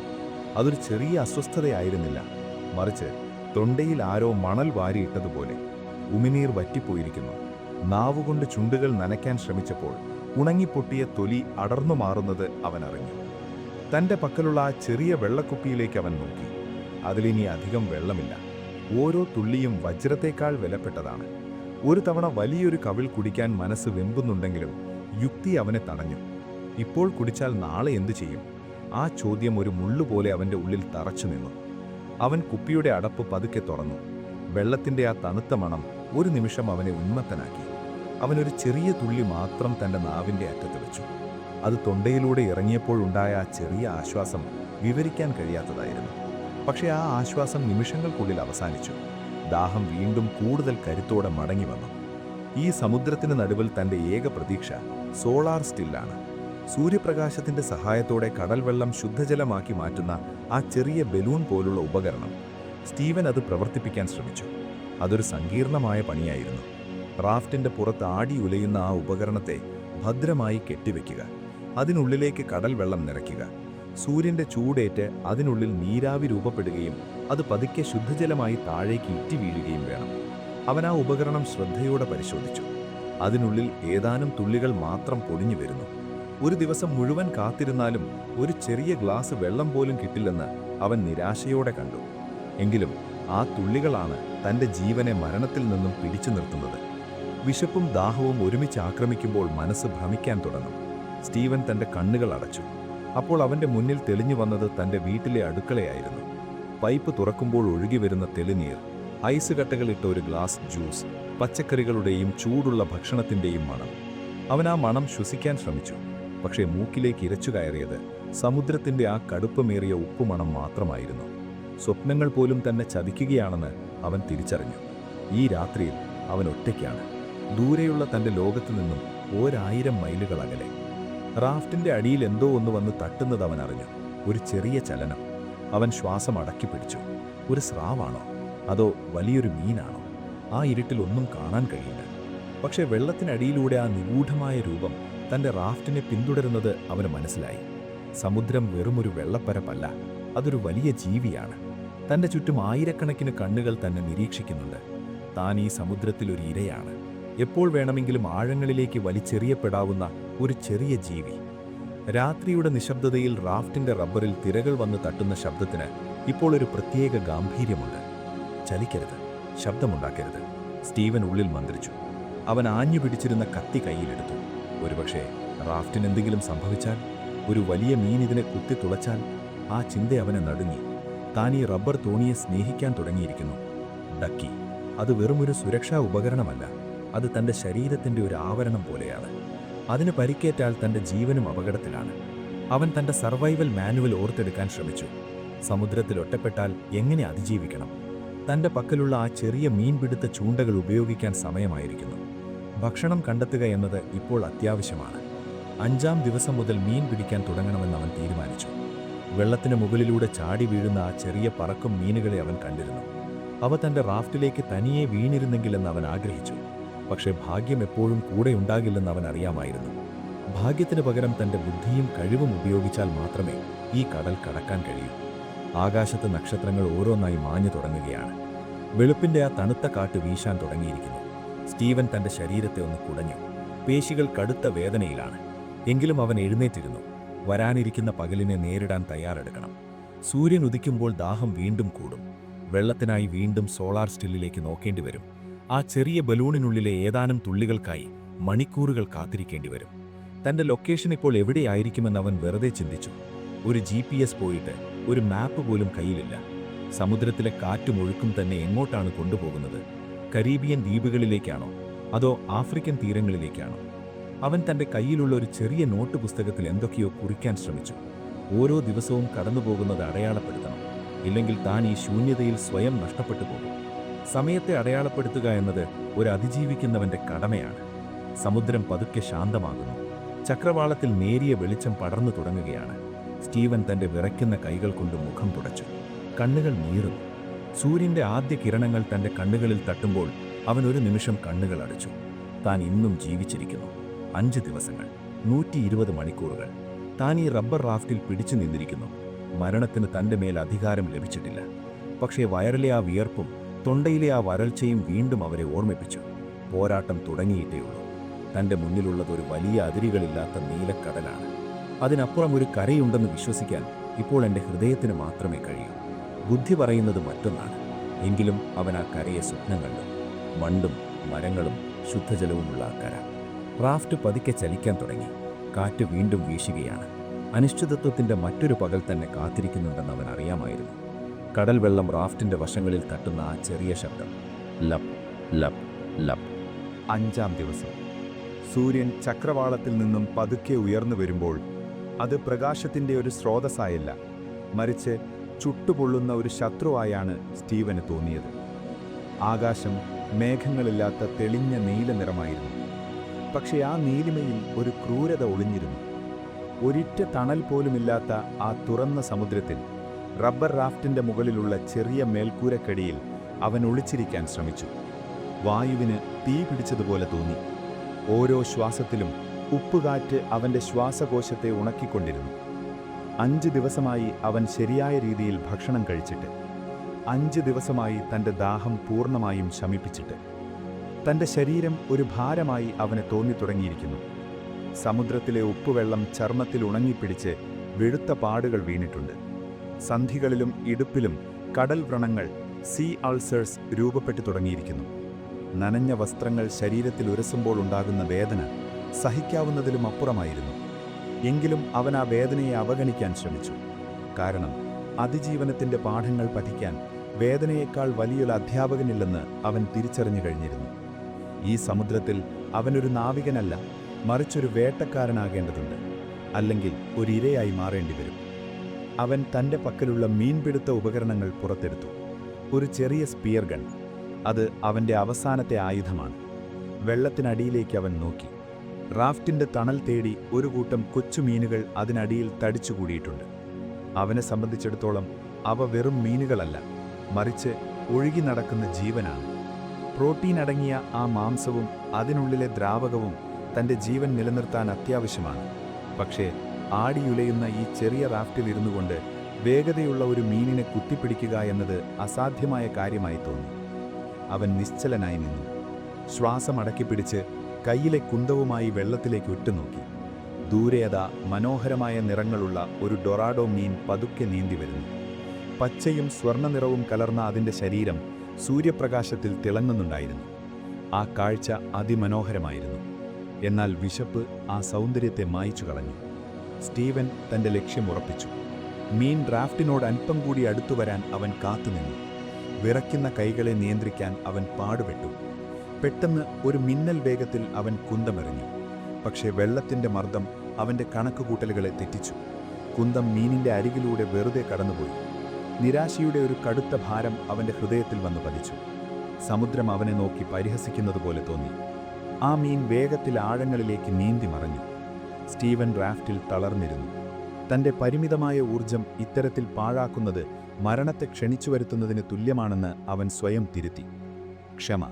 ക്ഷമ മാത്രമാണിവിടെ രക്ഷ, അവനുള്ളിൽ മന്ത്രിച്ചു. ദാഹം വീണ്ടും അവനെ വേട്ടയാടാൻ തുടങ്ങി. തൊണ്ടയിലെ വരൾച്ച ഇപ്പോൾ ഒരു കത്തുന്ന കനൽ പോലെയാണ്. സോളാർ സ്റ്റില്ലുകൾ ശരിയായി പ്രവർത്തിക്കുന്നില്ല. അമിതമായ ഉപ്പും കത്തുന്ന ചൂടും കാരണം അവയുടെ പ്ലാസ്റ്റിക് കവറുകൾ പറ്റിപ്പിടിക്കുന്നു. ഏതാനും തുള്ളി വെള്ളം പോലും ശേഖരിക്കുക എന്നത് വലിയൊരു വെല്ലുവിളിയായി മാറിയിരിക്കുന്നു. അവൻ ആ ഉപകരണത്തെ പതുക്കെ തലോടി. ദയവായി കുറച്ച് വെള്ളം തരൂ. ഒരു കൊച്ചുകുട്ടിയെപ്പോലെ അവൻ ആ യന്ത്രത്തോട് യാചിച്ചു. ശാസ്ത്രവും സാങ്കേതിക വിദ്യയും ഈ പ്രകൃതിയുടെ മുൻപിൽ എത്രത്തോളം നിസ്സാരമാണെന്ന് അവൻ തിരിച്ചറിഞ്ഞു. പകൽ പതുക്കെ ഉച്ചയോടടുത്തു. കാറ്റ് തീരെയില്ല. സമുദ്രം ഒരു വലിയ കണ്ണാടി പോലെ തിളങ്ങുന്നു. തൻ്റെ ചുറ്റും എന്തെങ്കിലും മാറ്റമുണ്ടോ എന്ന് നോക്കാൻ അവൻ എഴുന്നേറ്റ് നിൽക്കാൻ ശ്രമിച്ചു. കാലുകൾക്ക് ബലമില്ലായിരുന്നു. ചക്രവാളത്തിൽ എവിടെയെങ്കിലും ഒരു കപ്പലിൻ്റെ പുക കാണുമോ? ഒരു വിമാനത്തിൻ്റെ ശബ്ദം കേൾക്കുമോ? ഒന്നുമില്ല. നിശബ്ദതയുടെ ഈ പ്രപഞ്ചത്തിൽ താൻ മാത്രമാണ് ഏക സാന്നിധ്യം. തൻ്റെ ശബ്ദം പോലും ഇപ്പോൾ അവന് തന്നെ അന്യമായി തുടങ്ങിയിരിക്കുന്നു. സംസാരശേഷി നഷ്ടപ്പെടാതിരിക്കാൻ അവൻ തന്നോട് തന്നെ പതുക്കെ സംസാരിക്കാൻ തുടങ്ങി. സ്റ്റീവൻ, നീ ഇന്ന് മീൻ പിടിക്കും. നീ ഇന്ന് വെള്ളം കണ്ടെത്തും. നീ മരിക്കില്ല. വൈകുന്നേരമായപ്പോൾ വീണ്ടും കുറച്ചു മീനുകൾ റാഫ്റ്റിന് ചുറ്റും കൂടി. ഇത്തവണ സ്റ്റീവൻ തന്ത്രം മാറ്റി. കുന്തമെറിയുന്നതിനു പകരം റാഫ്റ്റിന്റെ വശത്തോട് മീൻ ചേർന്ന് നിൽക്കാൻ അവൻ കാത്തുനിന്നു. മണിക്കൂറുകളോളം അവൻ അനങ്ങാതെയിരുന്നു. ഒടുവിൽ ഒരു ചെറിയ മീൻ റാഫ്റ്റിന്റെ തൊട്ടടിയിലെത്തി. മിന്നൽ വേഗത്തിൽ അവൻ കുന്തം താഴ്ത്തി. ഇത്തവണ ലക്ഷ്യം പിഴച്ചില്ല. കുന്തത്തിന്റെ അറ്റത്തൊരു മീൻ പിടത്തുന്നത് കണ്ടപ്പോൾ അവന്റെ ഉള്ളിൽ ഒരു വന്യമായ സന്തോഷം പടർന്നു. അതൊരു വലിയ വിജയമായിരുന്നു. ആയിരക്കണക്കിന് ഡോളർ സമ്പാദിക്കുന്നതിനേക്കാൾ വലിയൊരു സന്തോഷം ആ ചെറിയ മീൻ അവന് നൽകി. വിറയ്ക്കുന്ന കൈകളോടെ അവൻ ആ മീനിനെ റാഫ്റ്റിനുള്ളിലേക്കെടുത്തു. അതിൻ്റെ ഉപ്പുവെള്ളം പുരണ്ട ശരീരം അവൻ്റെ കൈകളിൽ വഴുവഴുപ്പിച്ചു. കത്തി ഉപയോഗിച്ച് അവൻ അതിനെ മുറിച്ചു. ആ പച്ച മാംസം ഭക്ഷിക്കുക എന്നത് സാധാരണ നിലയിൽ അവന് ചിന്തിക്കാൻ പോലും കഴിയാത്ത കാര്യമായിരുന്നു. പക്ഷേ ഇപ്പോൾ അത് ലോകത്തിലെ ഏറ്റവും വലിയ വിരുന്നായി അവന് തോന്നി.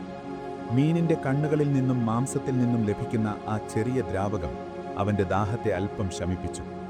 ആഹാരമകത്തെത്തിയപ്പോൾ തലച്ചോറിലെ വരവിപ്പ് പതുക്കെ മാറുന്നതുപോലെ അവന് തോന്നി.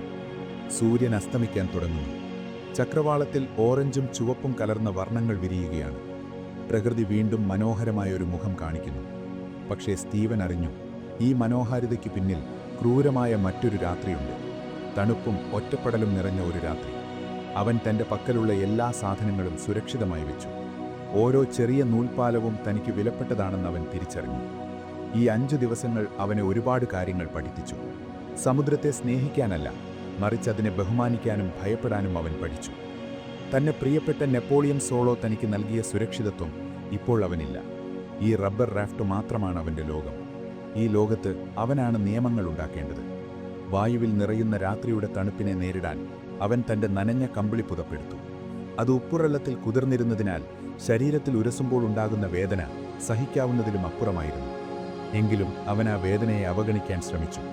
കാരണം അതിജീവനത്തിൻ്റെ പാഠങ്ങൾ പഠിക്കാൻ വേദനയേക്കാൾ വലിയൊരു അധ്യാപകനില്ലെന്ന് അവൻ തിരിച്ചറിഞ്ഞു കഴിഞ്ഞിരുന്നു.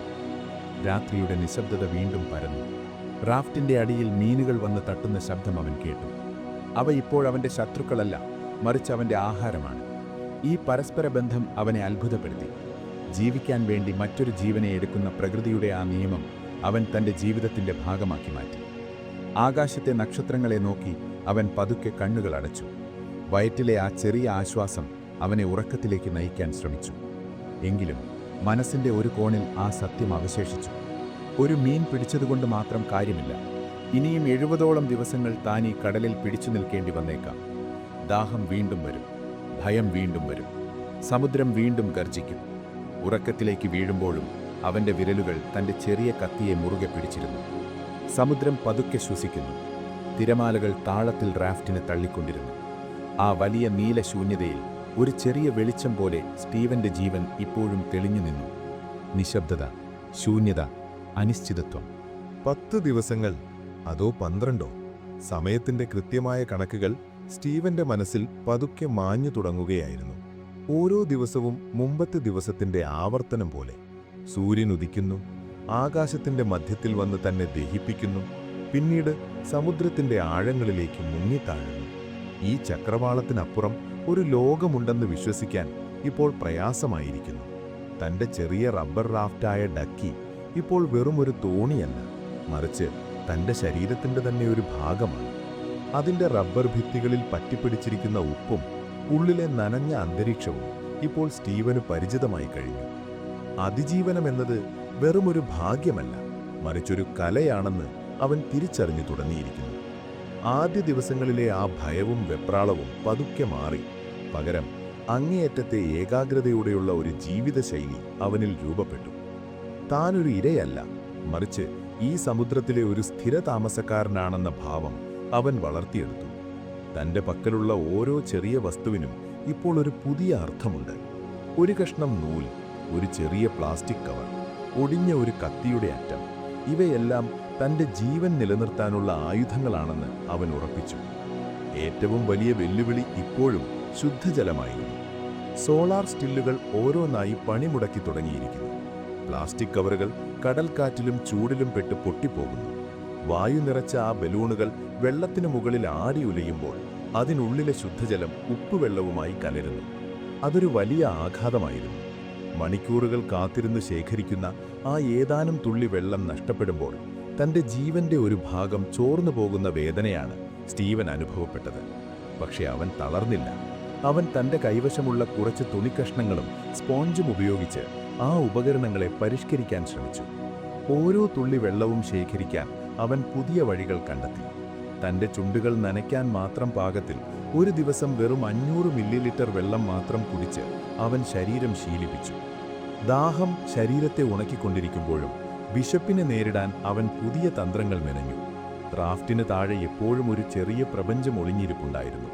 100 കണക്കിന് മീനുകൾ, പ്രത്യേകിച്ച് സ്വർണ്ണ നിറത്തിലുള്ള ഡൊറാഡോകൾ, തന്റെ റാഫ്റ്റിനെ ഒരു വലിയ കപ്പലായി കരുതി അതിനു ചുറ്റും വട്ടം ചുറ്റുന്നു.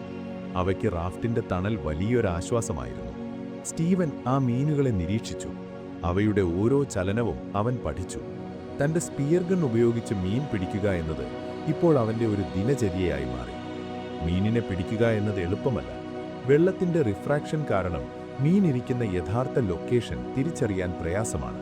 പലപ്പോഴും അവന്റെ കുന്തം ലക്ഷ്യം തെറ്റി കടലിന്റെ ആഴങ്ങളിലേക്ക് താഴ്ന്നുപോയി. ഓരോ പരാജയവും അവനെ പഠിപ്പിച്ചു. അവൻ തന്റെ ശ്വാസം നിയന്ത്രിക്കാൻ പഠിച്ചു. മീൻ റാഫ്റ്റിന് തൊട്ട് താഴെ വരുന്ന ആ കൃത്യമായ നിമിഷത്തിനായി അവൻ മണിക്കൂറുകളോളം പ്രതിമയെപ്പോലെ ഇരുന്നു. ഒടുവിൽ ഒരു ഡൊറാഡോ മീനിനെ അവൻ പിടികൂടി. ആ മീനിന്റെ പിടച്ചിൽ തന്റെ കൈകളിൽ അനുഭവപ്പെട്ടപ്പോൾ അവന് തോന്നി താൻ ഈ സമുദ്രത്തെ കീഴടക്കി തുടങ്ങിയിരിക്കുന്നുവെന്ന്. മീനിന്റെ മാംസം പച്ചയ്ക്ക് കഴിക്കുന്നത് ഇപ്പോൾ അവൻ അറപ്പുണ്ടാക്കുന്നില്ല. ഉപ്പുവെള്ളത്തിന്റെ രുചിയുള്ള ആ മാംസം അവൻ ആവശ്യമായ ഊർജം നൽകി. മീനിന്റെ കണ്ണുകൾക്കുള്ളിലെ ദ്രാവകവും നട്ടെല്ലിനിടയിലുള്ള വെള്ളവും അവൻ ആർത്തിയോടെ കുടിച്ചു. അതൊരു ക്രൂരമായ പ്രവൃത്തിയായി തോന്നാം, എങ്കിലും പ്രകൃതിയുടെ നിയമം അതായിരുന്നു: ജീവിക്കാൻ വേണ്ടി കൊല്ലുക. ആ നിയമത്തിനു മുൻപിൽ മറ്റെല്ലാ ധാർമ്മികതകളും അപ്രസക്തമായി. അവൻ ആ മീനിന്റെ ഓരോ ഭാഗവും പ്രയോജനപ്പെടുത്തി. മാംസം ഉണക്കി സൂക്ഷിക്കാൻ അവൻ ശ്രമിച്ചു. പക്ഷേ കത്തുന്ന സൂര്യൻ അതിനെ വേഗത്തിൽ ചീത്തയാക്കി. അതുകൊണ്ട് ഓരോ ദിവസവും പുതിയ വേട്ടയ്ക്കായി അവൻ തയ്യാറെടുക്കേണ്ടി വന്നു. ശരീരത്തിലെ മുറിവുകൾ കടുത്ത വേദനയുണ്ടാക്കുന്നുണ്ടായിരുന്നു. കടൽ വ്രണങ്ങൾ ഇപ്പോൾ കൈമുട്ടുകളിലും കാലുകളിലും പടർന്നിരിക്കുന്നു. ഉപ്പുവെള്ളം ആ മുറിവുകളിൽ തട്ടുമ്പോൾ ശരീരം തീ പിടിച്ചതുപോലെ നീറി. താൻ ഇരിക്കുന്ന സ്ഥലം എപ്പോഴും ഉണക്കി സൂക്ഷിക്കാൻ അവൻ കിണം പരിശ്രമിച്ചു. തന്റെ റാഫ്റ്റിനുള്ളിലെ ഓരോ തുള്ളി കടൽവെള്ളവും അവൻ കോരി പുറത്തു കളഞ്ഞു. ശരീരം നനഞ്ഞാൽ അത് കൂടുതൽ അപകടമാണെന്ന് അവൻ അറിഞ്ഞു. തന്റെ വസ്ത്രങ്ങൾ അവൻ പതുക്കെ അഴിച്ചുമാറ്റി. സൂര്യപ്രകാശമേറ്റ് ചർമ്മം കരിഞ്ഞു തുടങ്ങിയിരുന്നെങ്കിലും നനഞ്ഞ വസ്ത്രങ്ങൾ ശരീരത്തിൽ ഉരസുന്നത് ഒഴിവാക്കാൻ അവൻ ആഗ്രഹിച്ചു. രാത്രിയാകുമ്പോൾ സമുദ്രം വീണ്ടും ശാന്തമാകും. നക്ഷത്രങ്ങൾ ആകാശത്ത് നിരക്കുമ്പോൾ സ്റ്റീവൻ തന്റെ ചിന്തകളിലേക്ക് ചുരുങ്ങും. താൻ പണ്ട് കടന്നുപോയ വഴികൾ, താൻ നിർമ്മിച്ച കപ്പലുകൾ, തന്റെ സുഹൃത്തുക്കൾ, അവരെല്ലാം ഇപ്പോൾ ഏതോ മറ്റൊരു ഗ്രഹത്തിലെ താമസക്കാരാണെന്ന് അവന് തോന്നി. തന്റെ പഴയ ജീവിതം ഒരു വലിയ പുസ്തകം പോലെ അവൻ ഓർത്തെടുത്തു. ഓരോ അധ്യായവും അവൻ മനസ്സിൽ വായിച്ചു. ഇത് ഭ്രാന്തിന്റെ തുടക്കമാണോ എന്ന് അവൻ സംശയിച്ചു. തന്നോട് തന്നെ സംസാരിക്കുന്നത് അവൻ വർദ്ധിപ്പിച്ചു. തന്റെ ശബ്ദം കേൾക്കുന്നത് അവനൊരു ആശ്വാസമായിരുന്നു. നീ തോൽക്കില്ല സ്റ്റീവൻ, നീ മുന്നോട്ടു പോകും, അവൻ ഉറക്കെ പറഞ്ഞു. ആ വലിയ നിശബ്ദത്തിൽ ആ ശബ്ദം പ്രതിധ്വനിച്ചു. റാഫ്റ്റിന്റെ റബ്ബർ ഭിത്തികളിൽ ഇടയ്ക്കിടെ മീനുകൾ വന്നു മുട്ടുന്ന ശബ്ദം കേൾക്കാം. അവ തന്നോട് സംസാരിക്കുകയാണോ എന്നവൻ വെറുതെ വിചാരിച്ചു. താൻ ഈ സമുദ്രത്തിലെ ഒരു അംഗമായി മാറിക്കഴിഞ്ഞു. തന്റെ ഗന്ധം, തന്റെ ചലനങ്ങൾ എല്ലാം ഈ കടലിനിപ്പോൾ സുപരിചിതമാണ്. പണ്ട് താനൊരു അതിഥിയായിരുന്ന ഈ അറ്റ്ലാന്റിക് സമുദ്രം ഇപ്പോൾ തന്റെ വീടായി മാറിയിരിക്കുന്നു. പക്ഷെ അതൊരു അപകടകരമായ വീടാണ്. ഏതു നിമിഷവും തന്നെ പുറത്താക്കാൻ മണിക്കാത്ത ഒരു വീട്. 15 ദിവസങ്ങൾ പിന്നിടുമ്പോൾ സ്റ്റീവൻ ഒരു പുതിയ കാര്യം ശ്രദ്ധിച്ചു. റാഫ്റ്റിന്റെ അടിഭാഗത്ത് ചെറിയ കടൽ ജീവികൾ പറ്റിപ്പിടിച്ചു തുടങ്ങിയിരിക്കുന്നു. അതൊരു നല്ല ലക്ഷണമാണോ എന്ന് അവൻ അറിഞ്ഞുകൂടാ. അവ റാഫ്റ്റിന്റെ വേഗത കുറയ്ക്കുമോ, അതോ അവ കൂടുതൽ മീനുകളെ ആകർഷിക്കുമോ? ഓരോ ചെറിയ മാറ്റവും അവനെ ചിന്തിപ്പിച്ചു. തന്റെ ചുറ്റുമുള്ള ലോകത്തെ അവൻ അത്രമേൽ സൂക്ഷ്മതയോടെ നിരീക്ഷിക്കാൻ തുടങ്ങിയിരുന്നു. ഒരിറ്റി മഴവെള്ളം, അതായിരുന്നു അവന്റെ സ്വപ്നം. സോളാർ സ്റ്റില്ലിൽ നിന്നും ലഭിക്കുന്ന ആ ചുരുങ്ങിയ വെള്ളം അവന്റെ ദാഹത്തെ പൂർണ്ണമായും മാറ്റുന്നില്ല. തൊണ്ട എപ്പോഴും വരണ്ടിരിക്കും. നാവിലെ രുചിമുകുളങ്ങൾ ചത്തുപോയതുപോലെ തോന്നി. എങ്കിലും അവൻ തന്റെ മനസ്സിനെ നിയന്ത്രിച്ചു. വെള്ളത്തെക്കുറിച്ച് അമിതമായി ചിന്തിക്കുന്നത് ദാഹം വർദ്ധിപ്പിക്കുമെന്ന് അവൻ മനസ്സിലാക്കി. പകരം താൻ ചെയ്യുന്ന ഓരോ ചെറിയ ജോലിയിലും അവൻ ശ്രദ്ധ കേന്ദ്രീകരിച്ചു. മീൻപിടുത്ത ചൂണ്ടകൾ ശരിയാക്കുക, റാഫ്റ്റിന്റെ ചരടുകൾ മുറുക്കുക, തന്റെ ഡയറിയിൽ ഓരോ ദിവസത്തെയും വിവരങ്ങൾ രേഖപ്പെടുത്തുക. കർമ്മമാണ് അവനെ ചിന്തകളിൽ നിന്നും രക്ഷിച്ചത്. ഒരു വൈകുന്നേരം ചക്രവാളത്തിൽ ദൂരെയായി ഒരു കറുത്ത മേഘം രൂപപ്പെടുന്നത് അവൻ കണ്ടു. അത് മഴയാകുമോ, അതോ വെറുമൊരു മരീചികയോ? അവന്റെ ഹൃദയം വേഗത്തിൽ മിടിക്കാൻ തുടങ്ങി. മഴ പെയ്താൽ തനിക്ക് കുടിക്കാൻ ശുദ്ധജലം ലഭിക്കും. തന്റെ റാഫ്റ്റിന്റെ മേൽക്കുര ഉപയോഗിച്ച് ആ വെള്ളം ശേഖരിക്കാൻ അവൻ തയ്യാറെടുപ്പുകൾ നടത്തി. പാത്രങ്ങൾ കഴുകി വൃത്തിയാക്കി വെച്ചു. കാത്തുനിൽപ്പ്, അത് അതിജീവനത്തിന്റെ മറ്റൊരു പേരാണെന്ന് അവൻ തിരിച്ചറിഞ്ഞു. ഓരോ സെക്കൻഡും അവൻ ആ മേഘത്തെ നോക്കിയിരുന്നു. പക്ഷേ ആ മേഘം പതുക്കെ വശത്തേക്ക് നീങ്ങിപ്പോയി. മഴ പെയ്തില്ല. നിരാശയുടെ ഒരു വലിയ കല്ല് അവന്റെ നെഞ്ചിൽ വന്നു പതിച്ചു. സമുദ്രം വീണ്ടും അവനെ പരീക്ഷിക്കുകയാണ്. തന്റെ ക്ഷമയുടെ അതിരുകൾ അളക്കുകയാണ്. അവൻ തന്റെ റാഫ്റ്റിൽ തലചായ്ച്ചു കിടന്നു. ചക്രവാളത്തിൽ സൂര്യൻ ചുവന്ന രക്തം പോലെ അസ്തമിക്കുന്നു. ആകാശം പതുക്കെ ഇരുട്ടിലേക്ക് മാറുമ്പോൾ അവൻ തന്റെ കണ്ണുകൾ അടച്ചു. ദാഹം വീണ്ടും തൊണ്ടയിൽ പിടിമുറുക്കാൻ തുടങ്ങി. മീൻ മാംസത്തിന്റെ ആ ഉപ്പുരസം തന്റെ വായയെ കൂടുതൽ ഉണക്കുന്നു. എങ്കിലും അവൻ ജീവിച്ചിരിക്കുന്നു. 16-ാം ദിവസത്തിന്റെ തുടക്കം തന്നെ കാത്തിരിക്കുന്നുണ്ടെന്ന് അവൻ അറിഞ്ഞു. ഈ നീല ശൂന്യതയിൽ താൻ ഇപ്പോഴും ഒരു പോരാളിയായി നിലകൊള്ളുന്നു. കാറ്റ് പതുക്കെ വീശുന്നു. റാഫ്റ്റിന് താഴെ ഡൊറാഡോ മീനുകൾ വീണ്ടും നിശബ്ദമായി നീന്താൻ തുടങ്ങി. സമുദ്രം ശാന്തമാണ്. പക്ഷെ ആ ശാന്തതയ്ക്ക് പിന്നിൽ മറ്റൊരു നിഗൂഢത ഒളിഞ്ഞിരിപ്പുണ്ടെന്ന് അവൻ അറിഞ്ഞു. നിശബ്ദത വീണ്ടും പരന്നു. സ്റ്റീവന്റെ ശ്വാസോച്ഛ്വാസം മാത്രം ആ രാത്രിയിൽ കേൾക്കാം. ഒരു നീണ്ട ശ്വാസം, മറ്റൊരു ദിവസത്തേക്കുള്ള കാത്തിരിപ്പ്. ആ നീല നിറം, അത് കണ്ണുകളെ വേദനിപ്പിക്കാൻ തുടങ്ങിയിരിക്കുന്നു. 25 ദിവസങ്ങൾ പിന്നിടുമ്പോൾ അറ്റ്ലാന്റിക് സമുദ്രം അതിൻ്റെ ഭീകരമായ സൗന്ദര്യത്തോടെ സ്റ്റീവനെ പൂർണ്ണമായും വിഴുങ്ങിക്കഴിഞ്ഞിരുന്നു. എങ്ങോട്ട് നോക്കിയാലും നീല നിറം മാത്രം. ആകാശവും കടലും തമ്മിൽ വേർതിരിക്കുന്ന ആ ചക്രവാള രേഖ ഇപ്പോൾ ഒരു തടവറയുടെ മതിൽ പോലെ അവന് തോന്നി. കിലോമീറ്ററുകളോളം പരന്നുകിടക്കുന്ന ആ ശൂന്യതയിൽ ഒരു ചെറിയ റബ്ബർ തോണിയിലിരിക്കുന്ന താൻ എത്രത്തോളം നിസ്സാരനാണെന്ന് ഓരോ നിമിഷവും അവൻ തിരിച്ചറിഞ്ഞു. ഈ ലോകത്ത് കരയെന്നൊന്നുണ്ടോ, അതോ മനുഷ്യരെല്ലാം എന്നേ ഇല്ലാതായോ? തൻ്റെ മുൻപിലുള്ള ഈ അനന്തമായ ജലപ്പരപ്പ് മാത്രമാണോ ഇനി അവശേഷിക്കുന്ന പ്രപഞ്ചം? ഈ ചോദ്യങ്ങൾ അവൻ്റെ ഉള്ളിൽ ഒരു നിഴൽ പോലെ പടർന്നു തുടങ്ങിയിരുന്നു. ചുട്ടുപൊള്ളുന്ന പകൽ വെളിച്ചത്തിൽ സമുദ്രം ഒരു വലിയ കണ്ണാടി പോലെ തിളങ്ങും. ആ തിളക്കം കണ്ണുകളിൽ അടിക്കുമ്പോൾ സ്റ്റീവൻ തൻ്റെ കൈകൾ കൊണ്ട് മുഖം പൊത്തി. അവൻ്റെ വിരലുകൾ ഇപ്പോൾ മെലിഞ്ഞ് ഉണങ്ങിയ മരക്കഷ്ണങ്ങൾ പോലെയായിരിക്കുന്നു. നഖങ്ങൾക്കിടയിൽ ഉപ്പും അഴുക്കും അടിഞ്ഞുകൂടിയിട്ടുണ്ട്. ശരീരത്തിലെ പേശികൾ ഓരോന്നായി ഇല്ലാതാവുകയാണ്. തൻ്റെ വാരിയെല്ലുകൾ തൊലിക്ക് പുറത്തേക്ക് തള്ളുന്നത് അവൻ അത്ഭുതത്തോടെ നോക്കി നിന്നു. വിശപ്പിപ്പോൾ ഒരു വേദനയല്ല, മറിച്ച് ശരീരത്തിൻ്റെ ഓരോ കോശത്തിലുമുള്ള ഒരു ശൂന്യതയാണ്.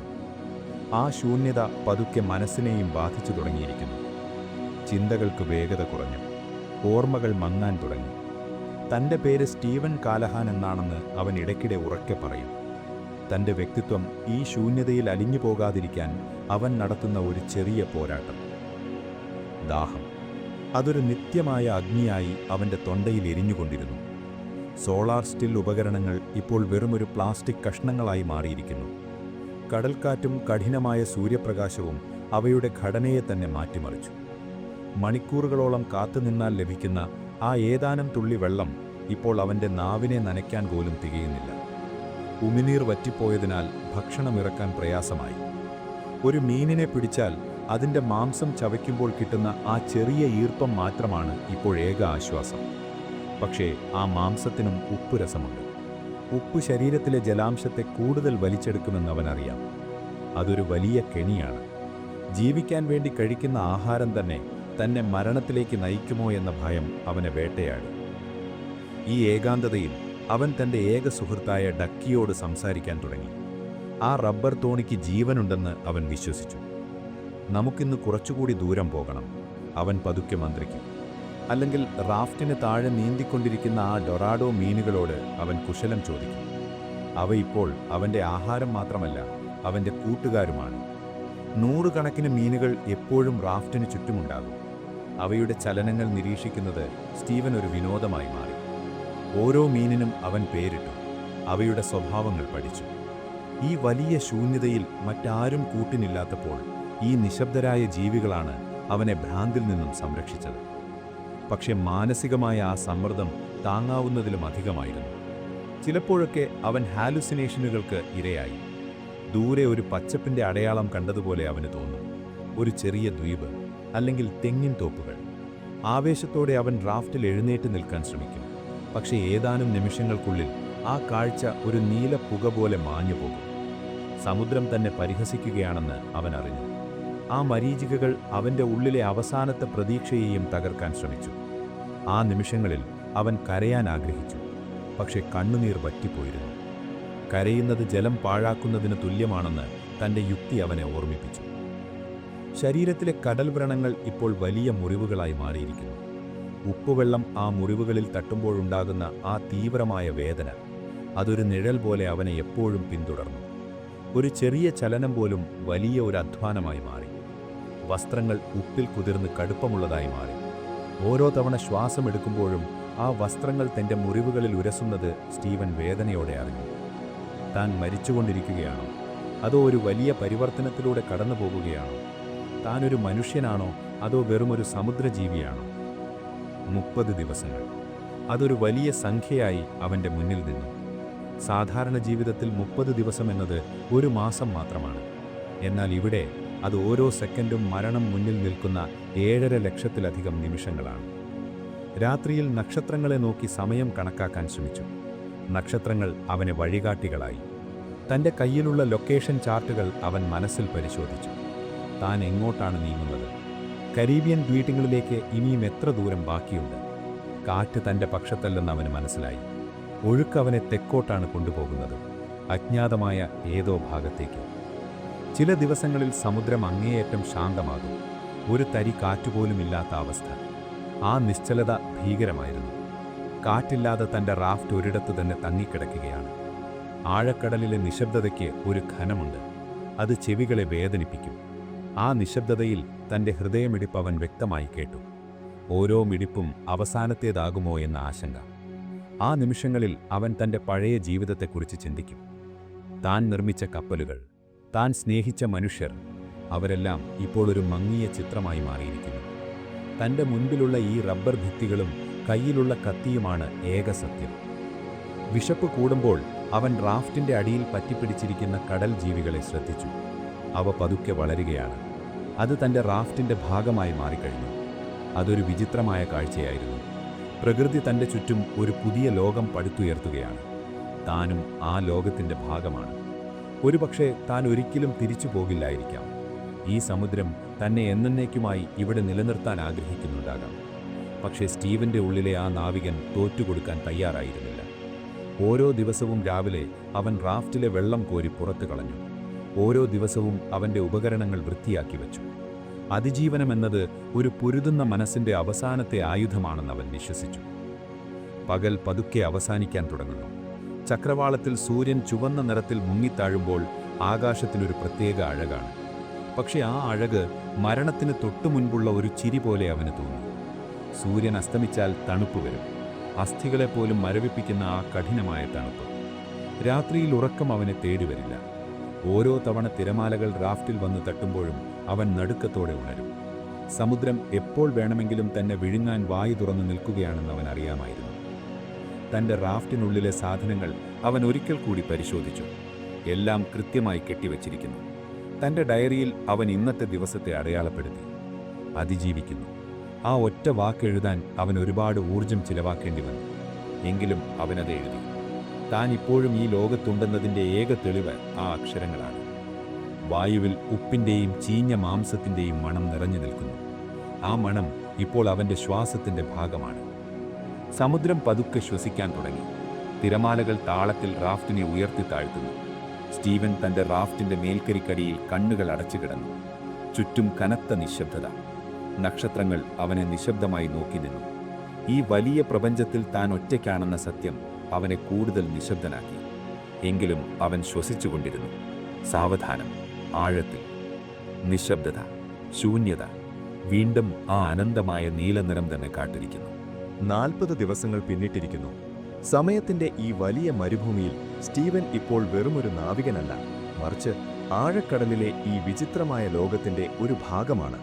അവന്റെ റബ്ബർ റാഫ്റ്റിന് താഴെ ഇപ്പോൾ ഒരു വലിയ ജീവലോകം തന്നെ രൂപപ്പെട്ടിട്ടുണ്ട്. കിലോമീറ്ററുകളോളം ആഴമുള്ള ആ നീല ജലപ്പരപ്പിൽ അവന്റെ ഈ ചെറിയ തോണി ഒരു വലിയ കാന്തം പോലെ ജീവനെ ആകർഷിച്ചുകൊണ്ടിരുന്നു. പണ്ട് താൻ കരയിലായിരുന്നപ്പോൾ കണ്ടിരുന്ന ഡിസ്കവറി ചാനലിലെ ദൃശ്യങ്ങൾ പോലെ അല്ല ഇത്. ഇത് അതിജീവനത്തിന്റെ പച്ചയായ രക്തം പുരണ്ട യാഥാർത്ഥ്യമാണ്. റാഫ്റ്റിന്റെ തണൽ തേടി എപ്പോഴും ഒരു കൂട്ടം ഡൊറാഡോ മീനുകൾ കൂടെയുണ്ടാകും.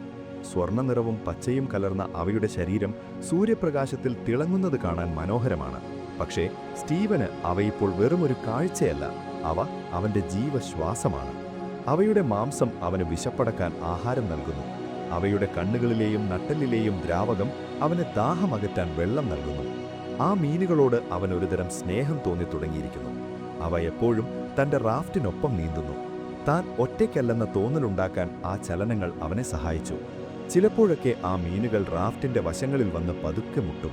അതൊരു അഭിവാദ്യം പോലെ അവന് തോന്നി. പക്ഷേ ഈ മനോഹരമായ ലോകത്തിന് മറ്റൊരു വശമുണ്ട്, ക്രൂരവും തണുത്തതുമായ ഒരു വശം. ഒരു ഉച്ച സമയത്ത് സമുദ്രം അങ്ങേയറ്റം ശാന്തമായിരിക്കുമ്പോൾ സ്റ്റീവൻ റാഫ്റ്റിന്റെ അടിയിൽ എന്തോ ഒരു വലിയ നിഴൽ കണ്ടു. അത് ഡൊറാഡോകളല്ല. അവ പെട്ടെന്ന് ഭയന്ന് റാഫ്റ്റിന്റെ അടിയിലേക്ക് കൂടുതൽ ഒഴിഞ്ഞു. വെള്ളത്തിനടിയിൽ ഒരു വലിയ ചാര നിറത്തിലുള്ള രൂപം പതുക്കെ നീങ്ങുന്നത് അവൻ കണ്ടു. ഒരു സ്രാവ്. ഏകദേശം 6 അടി നീളമുള്ള ഒരു വലിയ സ്രാവ്. അതിന്റെ കണ്ണുകൾ കറുത്തതും ഭാവരഹിതവുമായിരുന്നു. ആ സ്രാവ് റാഫ്റ്റിന് ചുറ്റും പതുക്കെ വട്ടം ചുറ്റാൻ തുടങ്ങി. സ്റ്റീവൻ ശ്വാസം അടക്കി പിടിച്ചു. അവന്റെ ഹൃദയം റബ്ബർ തറയിൽ ആഞ്ഞു തട്ടുന്നത് അവന് തന്നെ കേൾക്കാമായിരുന്നു. തന്റെ കയ്യിലുള്ള ചെറിയ സ്പിയർ ഗൺ അവൻ മുറുകെ പിടിച്ചു. പക്ഷേ അത് ഉപയോഗിക്കാൻ അവന് ഭയമായിരുന്നു. സ്രാവിനെ മുറിവേൽപ്പിച്ചാൽ അത് കൂടുതൽ ക്ഷോഭിക്കും. അതിന്റെ കരുത്തുള്ള വാലും പല്ലുകളും കൊണ്ട് ഈ റബ്ബർ റാഫ്റ്റിനെ ഒരു നിമിഷം കൊണ്ട് തകർക്കാൻ അതിന് കഴിയും. റാഫ്റ്റിനൊരു സുഷിരം വീണാൽ ആ ചിന്ത സ്റ്റീവനെ വിറപ്പിച്ചു. തന്റെ ലോകം ഈ ഏതാനും ഇഞ്ച് കനമുള്ള റബ്ബറിലാണ് നിലനിൽക്കുന്നത്. ആ ചാര നിറത്തിലുള്ള നിഴൽ റാഫ്റ്റിന് തൊട്ട് താഴെ വന്നു നിന്നു. പെട്ടെന്ന് റാഫ്റ്റിന്റെ അടിയിൽ ഒരു വലിയ മുഴക്കം കേട്ടു. ധം! സ്രാവ് തന്റെ തലകൊണ്ട് റാഫ്റ്റിന്റെ അടിയിൽ ആഞ്ഞു മുട്ടിയിരിക്കുന്നു. സ്റ്റീവൻ വായുവിൽ അല്പം ഉയർന്നു പൊങ്ങി വീണ്ടും റാഫ്റ്റിലേക്ക് തന്നെ വീണു. സ്രാവ് തന്റെ ഇരയെ പരിശോധിക്കുകയാണ്. റബ്ബറിന്റെ ആ വഴുപ്പുള്ള പ്രതലം അതിന് അപരിചിതമായിരിക്കണം. സ്റ്റീവൻ ചലിക്കാതെയിരുന്നു. ശബ്ദമുണ്ടാക്കരുത് എന്നവൻ മനസ്സിനോട് പറഞ്ഞു. സ്രാവ് വീണ്ടും വട്ടം ചുറ്റി. ഇത്തവണ അത് റാഫ്റ്റിന്റെ വശത്ത് തന്റെ ശരീരം ഉരസിക്കൊണ്ട് കടന്നുപോയി. സ്രാവിന്റെ ചർമ്മം ഉരക്കടലാസ് പോലെ പരുക്കനാണ്. ആ പരുക്കൻ ചർമ്മം റബ്ബറിൽ ഉരസുന്ന ശബ്ദം സ്റ്റീവന്റെ ഉള്ളിൽ ഭീതി പടർത്തി. റാഫ്റ്റിന് ചുറ്റും ഒരു നിഗൂഢമായ നിശബ്ദത പരന്നു. ഡൊറാഡോ മീനുകളെല്ലാം നിശ്ചലരായി. സമുദ്രത്തിലെ വേട്ടക്കാരൻ അവിടെയുണ്ട്. സ്റ്റീവൻ ആ നിമിഷം തിരിച്ചറിഞ്ഞു. താൻ ഈ സമുദ്രത്തിലെ രാജാവല്ല, താൻ വെറുമൊരു അതിഥി മാത്രമാണ്. എപ്പോൾ വേണമെങ്കിലും പുറത്താക്കപ്പെടാവുന്ന ഒരു അതിഥി. മിനിറ്റുകൾ കടന്നുപോയി. ഓരോ സെക്കൻഡും ഒരു മണിക്കൂർ പോലെ നീണ്ടു. സ്രാവ് വീണ്ടും റാഫ്റ്റിന്റെ അടിയിൽ വന്ന് മുട്ടി. ഇത്തവണ റാഫ്റ്റ് അല്പം ചരിഞ്ഞു. സ്റ്റീവൻ തന്റെ കത്തിയെടുത്ത് റാഫ്റ്റിന്റെ തറയിൽ അമർത്തിപ്പിടിച്ചു. ഒരുപക്ഷെ സ്രാവ് റബ്ബർ കടിച്ച് കീറിയാൽ, വെള്ളം ഉള്ളിലേക്ക് ഇരച്ചു കയറിയാൽ എന്തു ചെയ്യണമെന്ന് അവൻ അറിയില്ലായിരുന്നു. പക്ഷേ അല്പസമയത്തിനു ശേഷം ആ വലിയ ചാരനിഴൽ പതുക്കെ ആഴങ്ങളിലേക്ക് നീങ്ങി മറഞ്ഞു. സമുദ്രത്തിന്റെ അഗാധമായ നീലിമയിൽ അത് അപ്രത്യക്ഷമായി. സ്റ്റീവൻ ഒരു വലിയ ശ്വാസം വിട്ടു. ശരീരം മുഴുവൻ വിയർത്ത് കുളിച്ചിരുന്നു. ഭയം പതുക്കെ മാറി. പകരം ഒരുതരം വിറയൽ അവനെ കീഴടക്കി. സമുദ്രം അവനെ ഒന്ന് പരീക്ഷിച്ചതാണ്. തന്റെ അധികാരം ഓർമ്മിപ്പിച്ചതാണ്. വീണ്ടും ഡൊറാഡോ മീനുകൾ റാഫ്റ്റിന് ചുറ്റും കളിച്ചു തുടങ്ങി. ലോകം പഴയതുപോലെയായെന്ന് അവയ്ക്ക് തോന്നിയിരിക്കണം. പക്ഷേ സ്റ്റീവന്റെ ഉള്ളിൽ ആ ഭയം ഒരു കനലായി അവശേഷിച്ചു. ഈ കടലിൽ ശത്രുക്കളും മിത്രങ്ങളും ഇല്ലെന്ന് അവൻ പഠിച്ചു. എല്ലാവരും അതിജീവിക്കാൻ ശ്രമിക്കുകയാണ്. ആ സ്രാവിനും വിശക്കുന്നുണ്ടാകാം. താനും ഈ മീനുകളെ പിടിക്കുന്നത് വിശപ്പടക്കാനല്ലോ. ആ ബോധം അവനിൽ ഒരു പുതിയ ചിന്തയുണ്ടാക്കി. താൻ ഈ സമുദ്രത്തിലെ ജീവികളുമായി ഒരു കരാറിൽ ഏർപ്പെട്ടിരിക്കുന്നു. അവ അവന് ആഹാരം നൽകുന്നു. പകരം അവൻ അവയ്ക്ക് തണൽ നൽകുന്നു. പക്ഷേ സ്രാവ് പോലെയുള്ള വലിയ ജീവികൾ വരുമ്പോൾ ഈ കരാർ അപ്രസക്തമാകുന്നു. അവിടെ കരുത്തുള്ളവൻ മാത്രം അതിജീവിക്കുന്നു. പലപ്പോഴും രാത്രികളിൽ റാഫ്റ്റിന് താഴെ വലിയ തിരമാലകൾ ഇരമ്പുമ്പോൾ സ്റ്റീവൻ വെള്ളത്തിനടിയിലെ വെളിച്ചം ശ്രദ്ധിച്ചു. ബയോലൂമിനസൻസ് എന്ന് വിളിക്കുന്ന ആ പ്രകാശവിസ്മയം. മീനുകൾ നീന്തുമ്പോൾ വെള്ളത്തിൽ നീല നിറത്തിൽ വെളിച്ചം ചിതറുന്നു. അതൊരു സ്വപ്നലോകം പോലെ തോന്നി.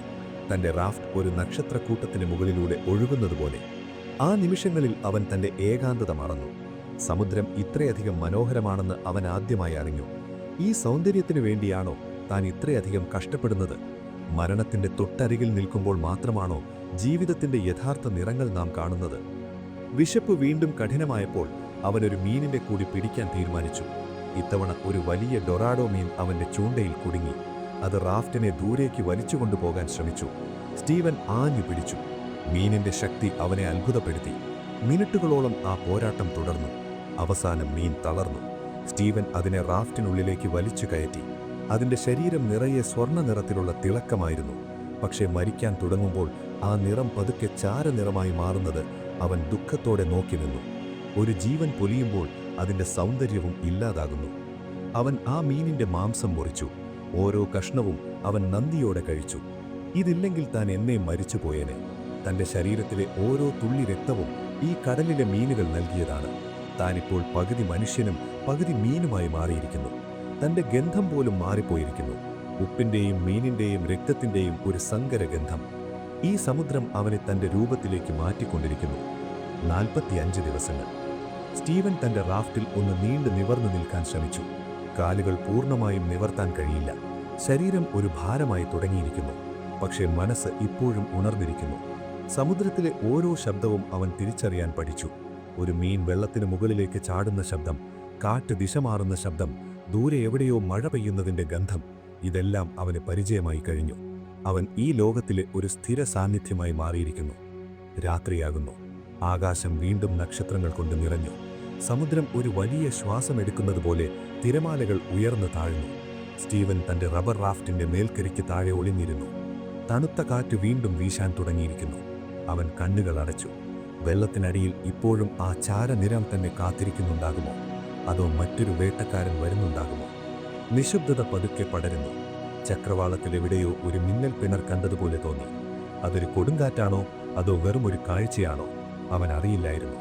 കാറ്റ് പതുക്കെ ശക്തി പ്രാപിക്കുന്നു. റാഫ്റ്റ് വായുവിൽ അല്പം കൂടുതൽ ആടാൻ തുടങ്ങി. സമുദ്രം വീണ്ടും സംസാരിക്കാൻ തുടങ്ങുന്നു. ഇത്തവണ അതിന്റെ ശബ്ദം അല്പം ഗൗരവമുള്ളതാണ്. 50 ദിവസങ്ങൾ. ഒരു മനുഷ്യായുസിന്റെ ഭാരം മുഴുവൻ ഈ ഏതാനും ആഴ്ചകൾക്കുള്ളിൽ സമുദ്രം സ്റ്റീവന്റെ ചുമലിൽ അടിച്ചേൽപ്പിച്ചു കഴിഞ്ഞിരുന്നു. ആകാശം അതിന്റെ ഭാവം മാറ്റാൻ തുടങ്ങിയിരിക്കുന്നു. ഇതുവരെ ചുട്ടുപൊള്ളിച്ചിരുന്ന സൂര്യൻ ഇപ്പോൾ കറുത്ത മേഘങ്ങൾക്കിടയിൽ ഒളിച്ചിരിക്കുകയാണ്. കാറ്റിന് ഒരു പുതിയ ഗന്ധമുണ്ട്. നനഞ്ഞ മണ്ണിൻ്റെയല്ല, മറിച്ച് അഗാധമായ ആഴക്കടലിലെ തണുപ്പിൻ്റെയും വൈദ്യുത തരംഗങ്ങളുടെയും ഒരു വന്യമായ ഗന്ധം. സമുദ്രം ശാന്തമായിരുന്നില്ല. തിരമാലകൾക്കിപ്പോൾ ഒരു താളമില്ല. അവ നാലുപാട് നിന്നും വന്ന് റബ്ബർ റാഫ്റ്റിൽ ആഞ്ഞു തല്ലുന്നു. ചക്രവാളം പതുക്കെ മാഞ്ഞുപോയിരിക്കുന്നു. പകരം ഇരുണ്ട ചാരനിറത്തിലുള്ള ഒരു മതിൽ തന്നെ പൊതിയാൻ വരുന്നത് സ്റ്റീവൻ ഭീതിയോടെ നോക്കി നിന്നു. ഒരു കൊടുങ്കാറ്റ് വരികയാണ്. ഈ ചെറിയ റബ്ബർ തോണിക്ക് താങ്ങാവുന്നതിലും വലിയൊരു യുദ്ധം വരികയാണ്. സ്റ്റീവൻ തന്റെ റാഫ്റ്റിനുള്ളിലെ സാധനങ്ങൾ ഒരിക്കൽ കൂടി പരിശോധിച്ചു. എല്ലാം മുറുകെ കെട്ടിയിട്ടുണ്ടെന്ന് അവൻ ഉറപ്പാക്കി. അവന്റെ കൈകൾ വിറയ്ക്കുന്നുണ്ടായിരുന്നു. തണുപ്പുകൊണ്ടല്ല, മറിച്ച് വരാനിരിക്കുന്ന നിമിഷങ്ങളുടെ ഭീകരതയോർത്താണ്. ഈ കടലിൽ താൻ കണ്ടിട്ടുള്ളതിൽ വെച്ച് ഏറ്റവും വലിയ തിരമാലകൾ ദൂരെ എവിടെയോ രൂപപ്പെടുന്നത് അവൻ കണ്ടു. അവ വെറും തിരമാലകളായിരുന്നില്ല, ചലിക്കുന്ന കറുത്ത മലകളായിരുന്നു. ആ മലകൾ ഓരോന്നായി തന്റെ അടുത്തേക്ക് വരികയാണ്. ഒരിടത്തും ഓടി ഒളിക്കാൻ കഴിയില്ല. ഒരു റഡാർ സിഗ്നലിലും തന്റെ ഈ ചെറിയ തോണി തെളിയില്ല. ലോകത്തിന്റെ കണ്ണുകളിൽ നിന്നും മറയ്ക്കപ്പെട്ട ഈ ശൂന്യതയിൽ പ്രകൃതി അതിന്റെ പൂർണ്ണ രൂപം കാണിക്കാൻ പോകുകയാണ്. സ്റ്റീവൻ തന്റെ റാഫ്റ്റിന്റെ മേൽക്കൂര താഴ്ത്തിക്കെട്ടി. ഉള്ളിൽ കനത്ത ഇരുട്ട് പടർന്നു. ആ ഇരുട്ടിൽ അവൻ തന്റെ ശ്വാസം കേട്ടു. വേഗത്തിലുള്ള ആഴമില്ലാത്ത ശ്വാസം. പെട്ടെന്ന് കാറ്റൊരു നിലവിളി പോലെ വീശാൻ തുടങ്ങി. റാഫ്റ്റിന്റെ റബ്ബർ ഭിത്തികൾ കാറ്റിൽ ആഞ്ഞുലഞ്ഞു. പുറത്ത് സമുദ്രം ഗർജിക്കുകയാണ്. ഒരു വലിയ തിരമാല റാഫ്റ്റിനെ വായുവിൽ ഉയർത്തി. ഒരു നിമിഷം സ്റ്റീവൻ ശൂന്യതയിൽ നിൽക്കുന്നതുപോലെ തോന്നി. പിന്നെ ഒരു വലിയ വീഴ്ച. റാഫ്റ്റ് ആഴങ്ങളിലേക്ക് പതിച്ചു. വെള്ളം മേൽക്കൂരക്കിടയിലൂടെ ഉള്ളിലേക്ക് ഇരച്ചുകയറി. സ്റ്റീവൻ റാഫ്റ്റിന്റെ വശങ്ങളിൽ മുറുകെ പിടിച്ചു. വിരലുകൾ റബ്ബറിൽ ആഴ്ന്നിറങ്ങി. മറിയരുത്, ദയവായി മറിയരുത്, അവൻ ഉള്ളിൽ മന്ത്രിച്ചുകൊണ്ടിരുന്നു. ഈ കടലിന്റെ നടുവിൽ റാഫ്റ്റ് തലകീലായി മറിഞ്ഞാൽ അതിനെ തിരിച്ചു നിവർത്താൻ അവന് കരുത്തുണ്ടായിരുന്നില്ല.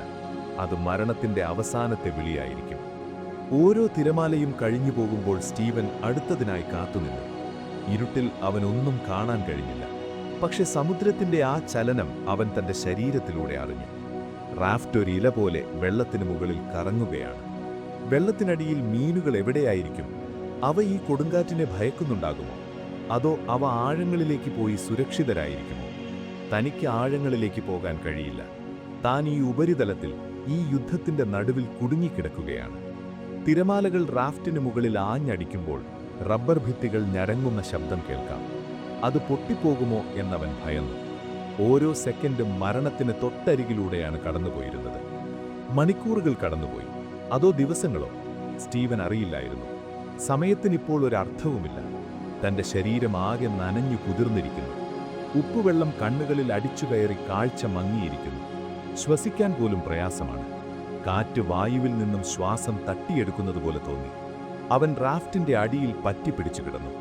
ആ റബ്ബർ തറയിൽ നിന്നും ലഭിക്കുന്ന ആ നേരിയ വിറയൽ അവനെ ജീവനോടെ നിലനിർത്തി. തന്റെ പഴയ ജീവിതം, നെപ്പോളിയൻ സോളോ എന്ന കപ്പൽ, ഇതെല്ലാം ഇപ്പോൾ ഒരു സ്വപ്നം പോലെ അവ്യക്തമാണ്. ഈ നിമിഷം മാത്രമാണ് സത്യം. ഈ ഇരുട്ടും ഈ ഗർജനവും ഈ ഭയവും. പെട്ടെന്നൊരു വലിയ ശബ്ദത്തോടെ എന്തോ ഒന്ന് റാഫ്റ്റിൽ വന്ന് തറച്ചു. അതൊരു തിരമാലയായിരുന്നില്ല. വെള്ളത്തിനടിയിൽ നിന്നും എന്തോ ഒന്ന് റാഫ്റ്റിനെ തള്ളുകയാണ്. ശ്രാവുകളാണോ? ഈ കൊടുങ്കാറ്റിനിടയിലും അവ വേട്ടയാടുകയാണോ? സ്റ്റീവൻ തന്റെ കത്തിയെടുക്കാൻ ശ്രമിച്ചു. പക്ഷെ ശരീരം അനക്കാൻ കഴിഞ്ഞില്ല. അവൻ അത്രമേൽ തളർന്നിരുന്നു. സമുദ്രം അവനെ എല്ലാ വശങ്ങളിൽ നിന്നും ആക്രമിക്കുകയാണ്. മേലെ നിന്നും മഴയും കാറ്റും, താഴെ നിന്നും തിരമാലകളും വന്യമൃഗങ്ങളും. ഒരു മനുഷ്യൻ എത്രത്തോളം താങ്ങാൻ കഴിയും? ആ ചോദ്യത്തിന് ഉത്തരം നൽകാൻ പ്രകൃതി തയ്യാറായിരുന്നില്ല. അത് വീണ്ടും വീണ്ടും അവനെ തല്ലിക്കൊണ്ടിരുന്നു. 52 ദിവസങ്ങൾ കഴിഞ്ഞിട്ടുണ്ടാകാം. രാത്രിയുടെ ഏതോ യാമത്തിൽ കാറ്റ് പതുക്കെ ശാന്തമാകാൻ തുടങ്ങി. തിരമാലകളുടെ ആവേശം കുറഞ്ഞു. ഗർജനം ഒരു പതുക്കെയുള്ള മൂളലായി മാറി. സ്റ്റീവൻ പതുക്കെ റാഫ്റ്റിന്റെ മേൽക്കൂര തുറന്നു നോക്കി. പുറത്ത് ആകാശം കറുത്തിരുണ്ട് തന്നെ കിടക്കുകയാണ്. പക്ഷെ കാറ്റ് നിലച്ചിരിക്കുന്നു. സമുദ്രം ഇപ്പോൾ ഒരു വലിയ നരകം പോലെ ശാന്തമാണ്. ചുറ്റും നോക്കിയപ്പോൾ അവൻ ഒന്നും കാണാൻ കഴിഞ്ഞില്ല. പക്ഷെ ആ ശൂന്യതയിൽ ഒരു ഭാരമുണ്ട്. ഒരു വലിയ യുദ്ധം കഴിഞ്ഞാലുള്ള ആ ശ്വാസം മുട്ടിക്കുന്ന നിശബ്ദത. അവൻ റാഫ്റ്റിനുള്ളിലെ വെള്ളം പതുക്കെ പുറത്തേക്ക് കളയാൻ തുടങ്ങി. കൈകൾക്കൊട്ടും ബലമില്ലായിരുന്നു. ഓരോ പാത്രം വെള്ളം കളയുമ്പോഴും അവൻ ദീർഘമായി ശ്വസിച്ചു. തന്റെ മേൽക്കൂരയിൽ പറ്റിപ്പിടിച്ചിരിക്കുന്ന മഴവെള്ളം അവൻ കണ്ടു. അതൊരു വലിയ സമ്മാനമായിരുന്നു. കൊടുങ്കാറ്റ് തനിക്ക് മരണം നൽകാൻ വന്നു, പക്ഷെ പകരം ജീവൻ നൽകിപ്പോയിരിക്കുന്നു. അവൻ ആ വെള്ളം ആർത്തിയോടെ കുടിച്ചു. ഉപ്പില്ലാത്ത തണുത്ത മഴവെള്ളം. അത് തൊണ്ടയിലൂടെ ഇറങ്ങിയപ്പോൾ ശരീരത്തിലെ ഓരോ കോശവും ഉണരുന്നതുപോലെ അവന് തോന്നി. പ്രകൃതി എത്ര വിചിത്രമാണ്! അത് നിങ്ങളെ കൊല്ലാൻ ശ്രമിക്കുന്നു, അതേസമയം തന്നെ നിങ്ങളെ ജീവിപ്പിക്കാൻ ആവശ്യമായതും നൽകുന്നു. ആ നിമിഷം സ്റ്റീവൻ സമുദ്രത്തെ ശപിച്ചില്ല, മറിച്ച് ആ ശൂന്യതയെ നോക്കി പുഞ്ചിരിക്കാൻ ശ്രമിച്ചു. താൻ അതിജീവിച്ചിരിക്കുന്നു, മറ്റൊരു കൊടുങ്കാറ്റിനെ കൂടി താൻ തോൽപ്പിച്ചിരിക്കുന്നു. പക്ഷെ ആ വിജയം വളരെ ചെറുതായിരുന്നു. തന്റെ റാഫ്റ്റ് ഇപ്പോൾ അല്പം കൂടി തകർന്നിരിക്കുന്നു. റബ്ബറിൽ ചിലയിടങ്ങളിൽ ഉരസലുകൾ കാണാം. വായു നിറച്ച ആവരണങ്ങളിൽ മർദ്ദം കുറഞ്ഞിരിക്കുന്നു. അവൻ പമ്പെടുത്ത് വായു നിറയ്ക്കാൻ തുടങ്ങി. ഓരോ തവണ പമ്പ് ചെയ്യുമ്പോഴും അവന്റെ പേശികൾ വേദന കൊണ്ട് പുളഞ്ഞു. 53 ദിവസത്തെ പട്ടിണിയും ദാഹവും അവന്റെ ശരീരത്തെ ഒരു അസ്ഥികൂടമാക്കി മാറ്റിയിരുന്നു. എങ്കിലും മനസ്സിപ്പോഴും പൊരുതുകയാണ്. ആ മനസ്സിന് മരണത്തെ ഭയമില്ലായിരുന്നു. അത് ജീവിക്കാനുള്ള വഴികൾ തേടിക്കൊണ്ടിരുന്നു.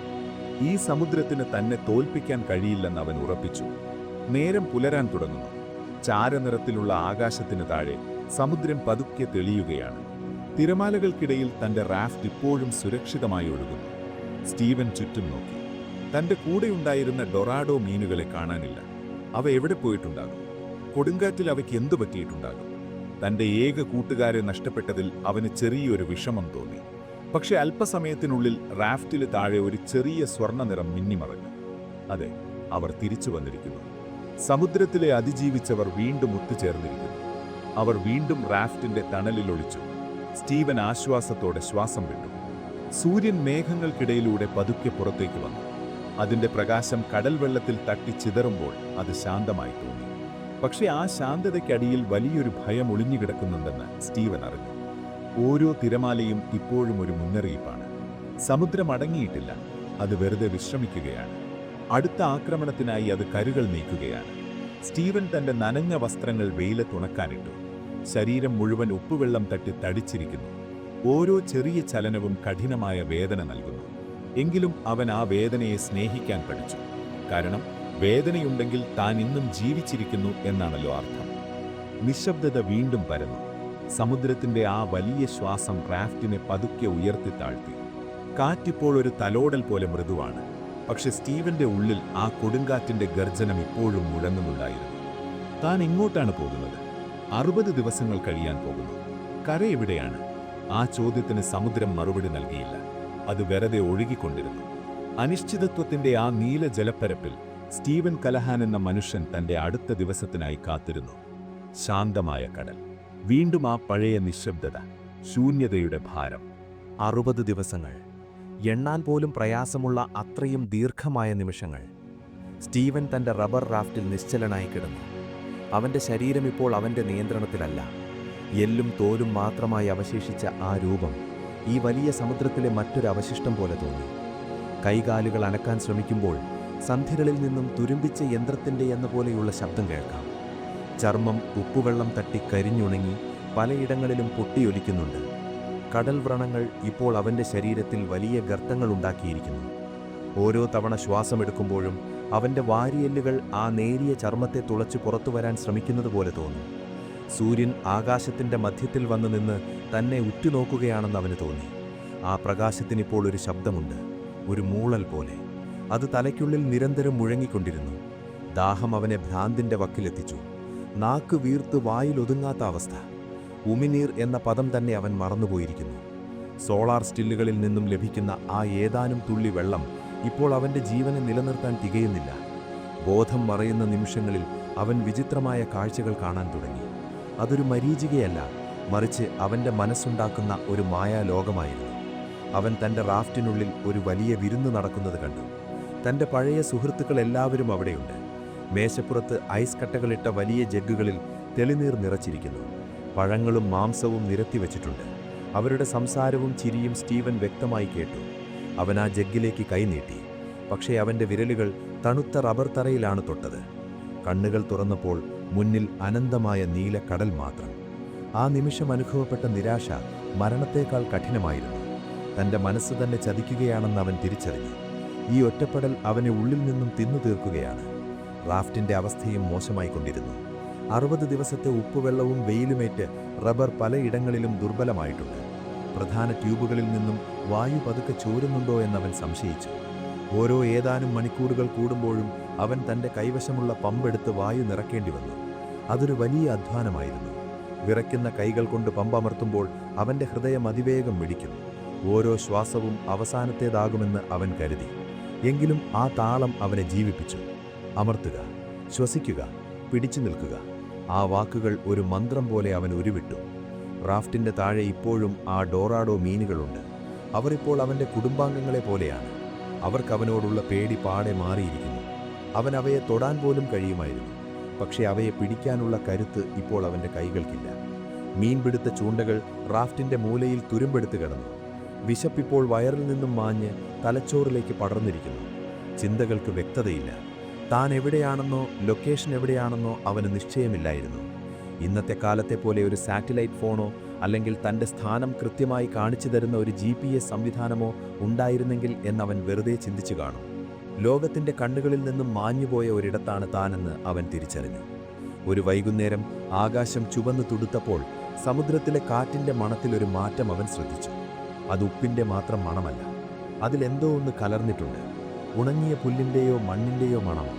അതോ അവൻ്റെ മനസ്സ് വീണ്ടും ചതിക്കുന്നതാണ്? അവൻ ആഞ്ഞു ശ്വസിച്ചു. ആ മണം അവനിലൊരു പുതിയ പ്രതീക്ഷയുണ്ടാക്കി. കര എവിടെയോ അടുത്തുണ്ടോ? അവൻ ചക്രവാളത്തിലേക്ക് നോക്കി. ഒന്നും കാണാനില്ല. പക്ഷെ കടലിലെ പക്ഷികളുടെ എണ്ണം വർദ്ധിച്ചിരിക്കുന്നു. വെള്ളത്തിനടിയിലൂടെ ഒഴുകിപ്പോകുന്ന ചില മരക്കഷ്ണങ്ങളും ഇലകളും അവൻ കണ്ടു.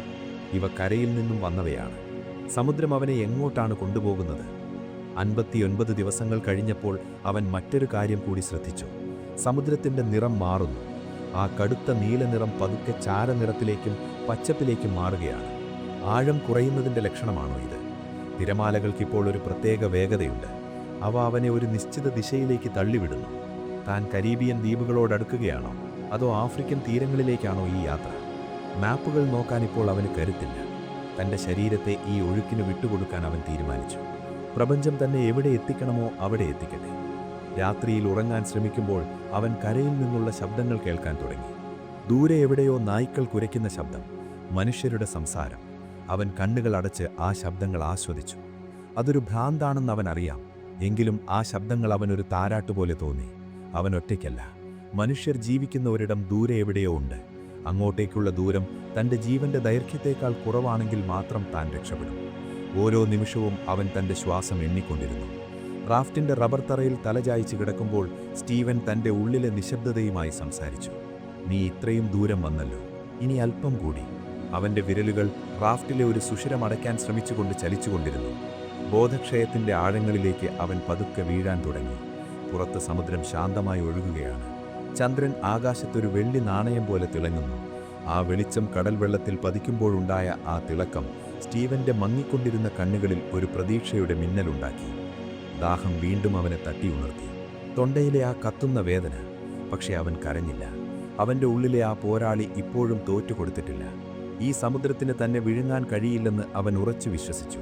തന്നെ കാത്തിരിക്കുന്ന ഏതോ ഒരു തീരമുണ്ട്. അവിടെ തണുത്ത ശുദ്ധജലമുണ്ട്. അവിടെ തൻ്റെ നെഞ്ചിലെ വേദന ശമിക്കും. ആ സ്വപ്നത്തിലേക്ക് അവൻ വീണ്ടും മുങ്ങിത്താഴ്ന്നു. നിശബ്ദത, ശൂന്യത, കാറ്റിൻ്റെ പതുക്കെയുള്ള മൂളൽ. ദൂരെ എവിടെയോ ഒരു വെളിച്ചം മിന്നി മറയുന്നുണ്ടോ? അതോ കണ്ണുകളുടെ കാഴ്ച കുറഞ്ഞതുകൊണ്ടാണോ?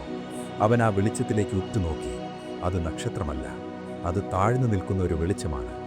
70 ദിവസങ്ങൾ, 71, 72.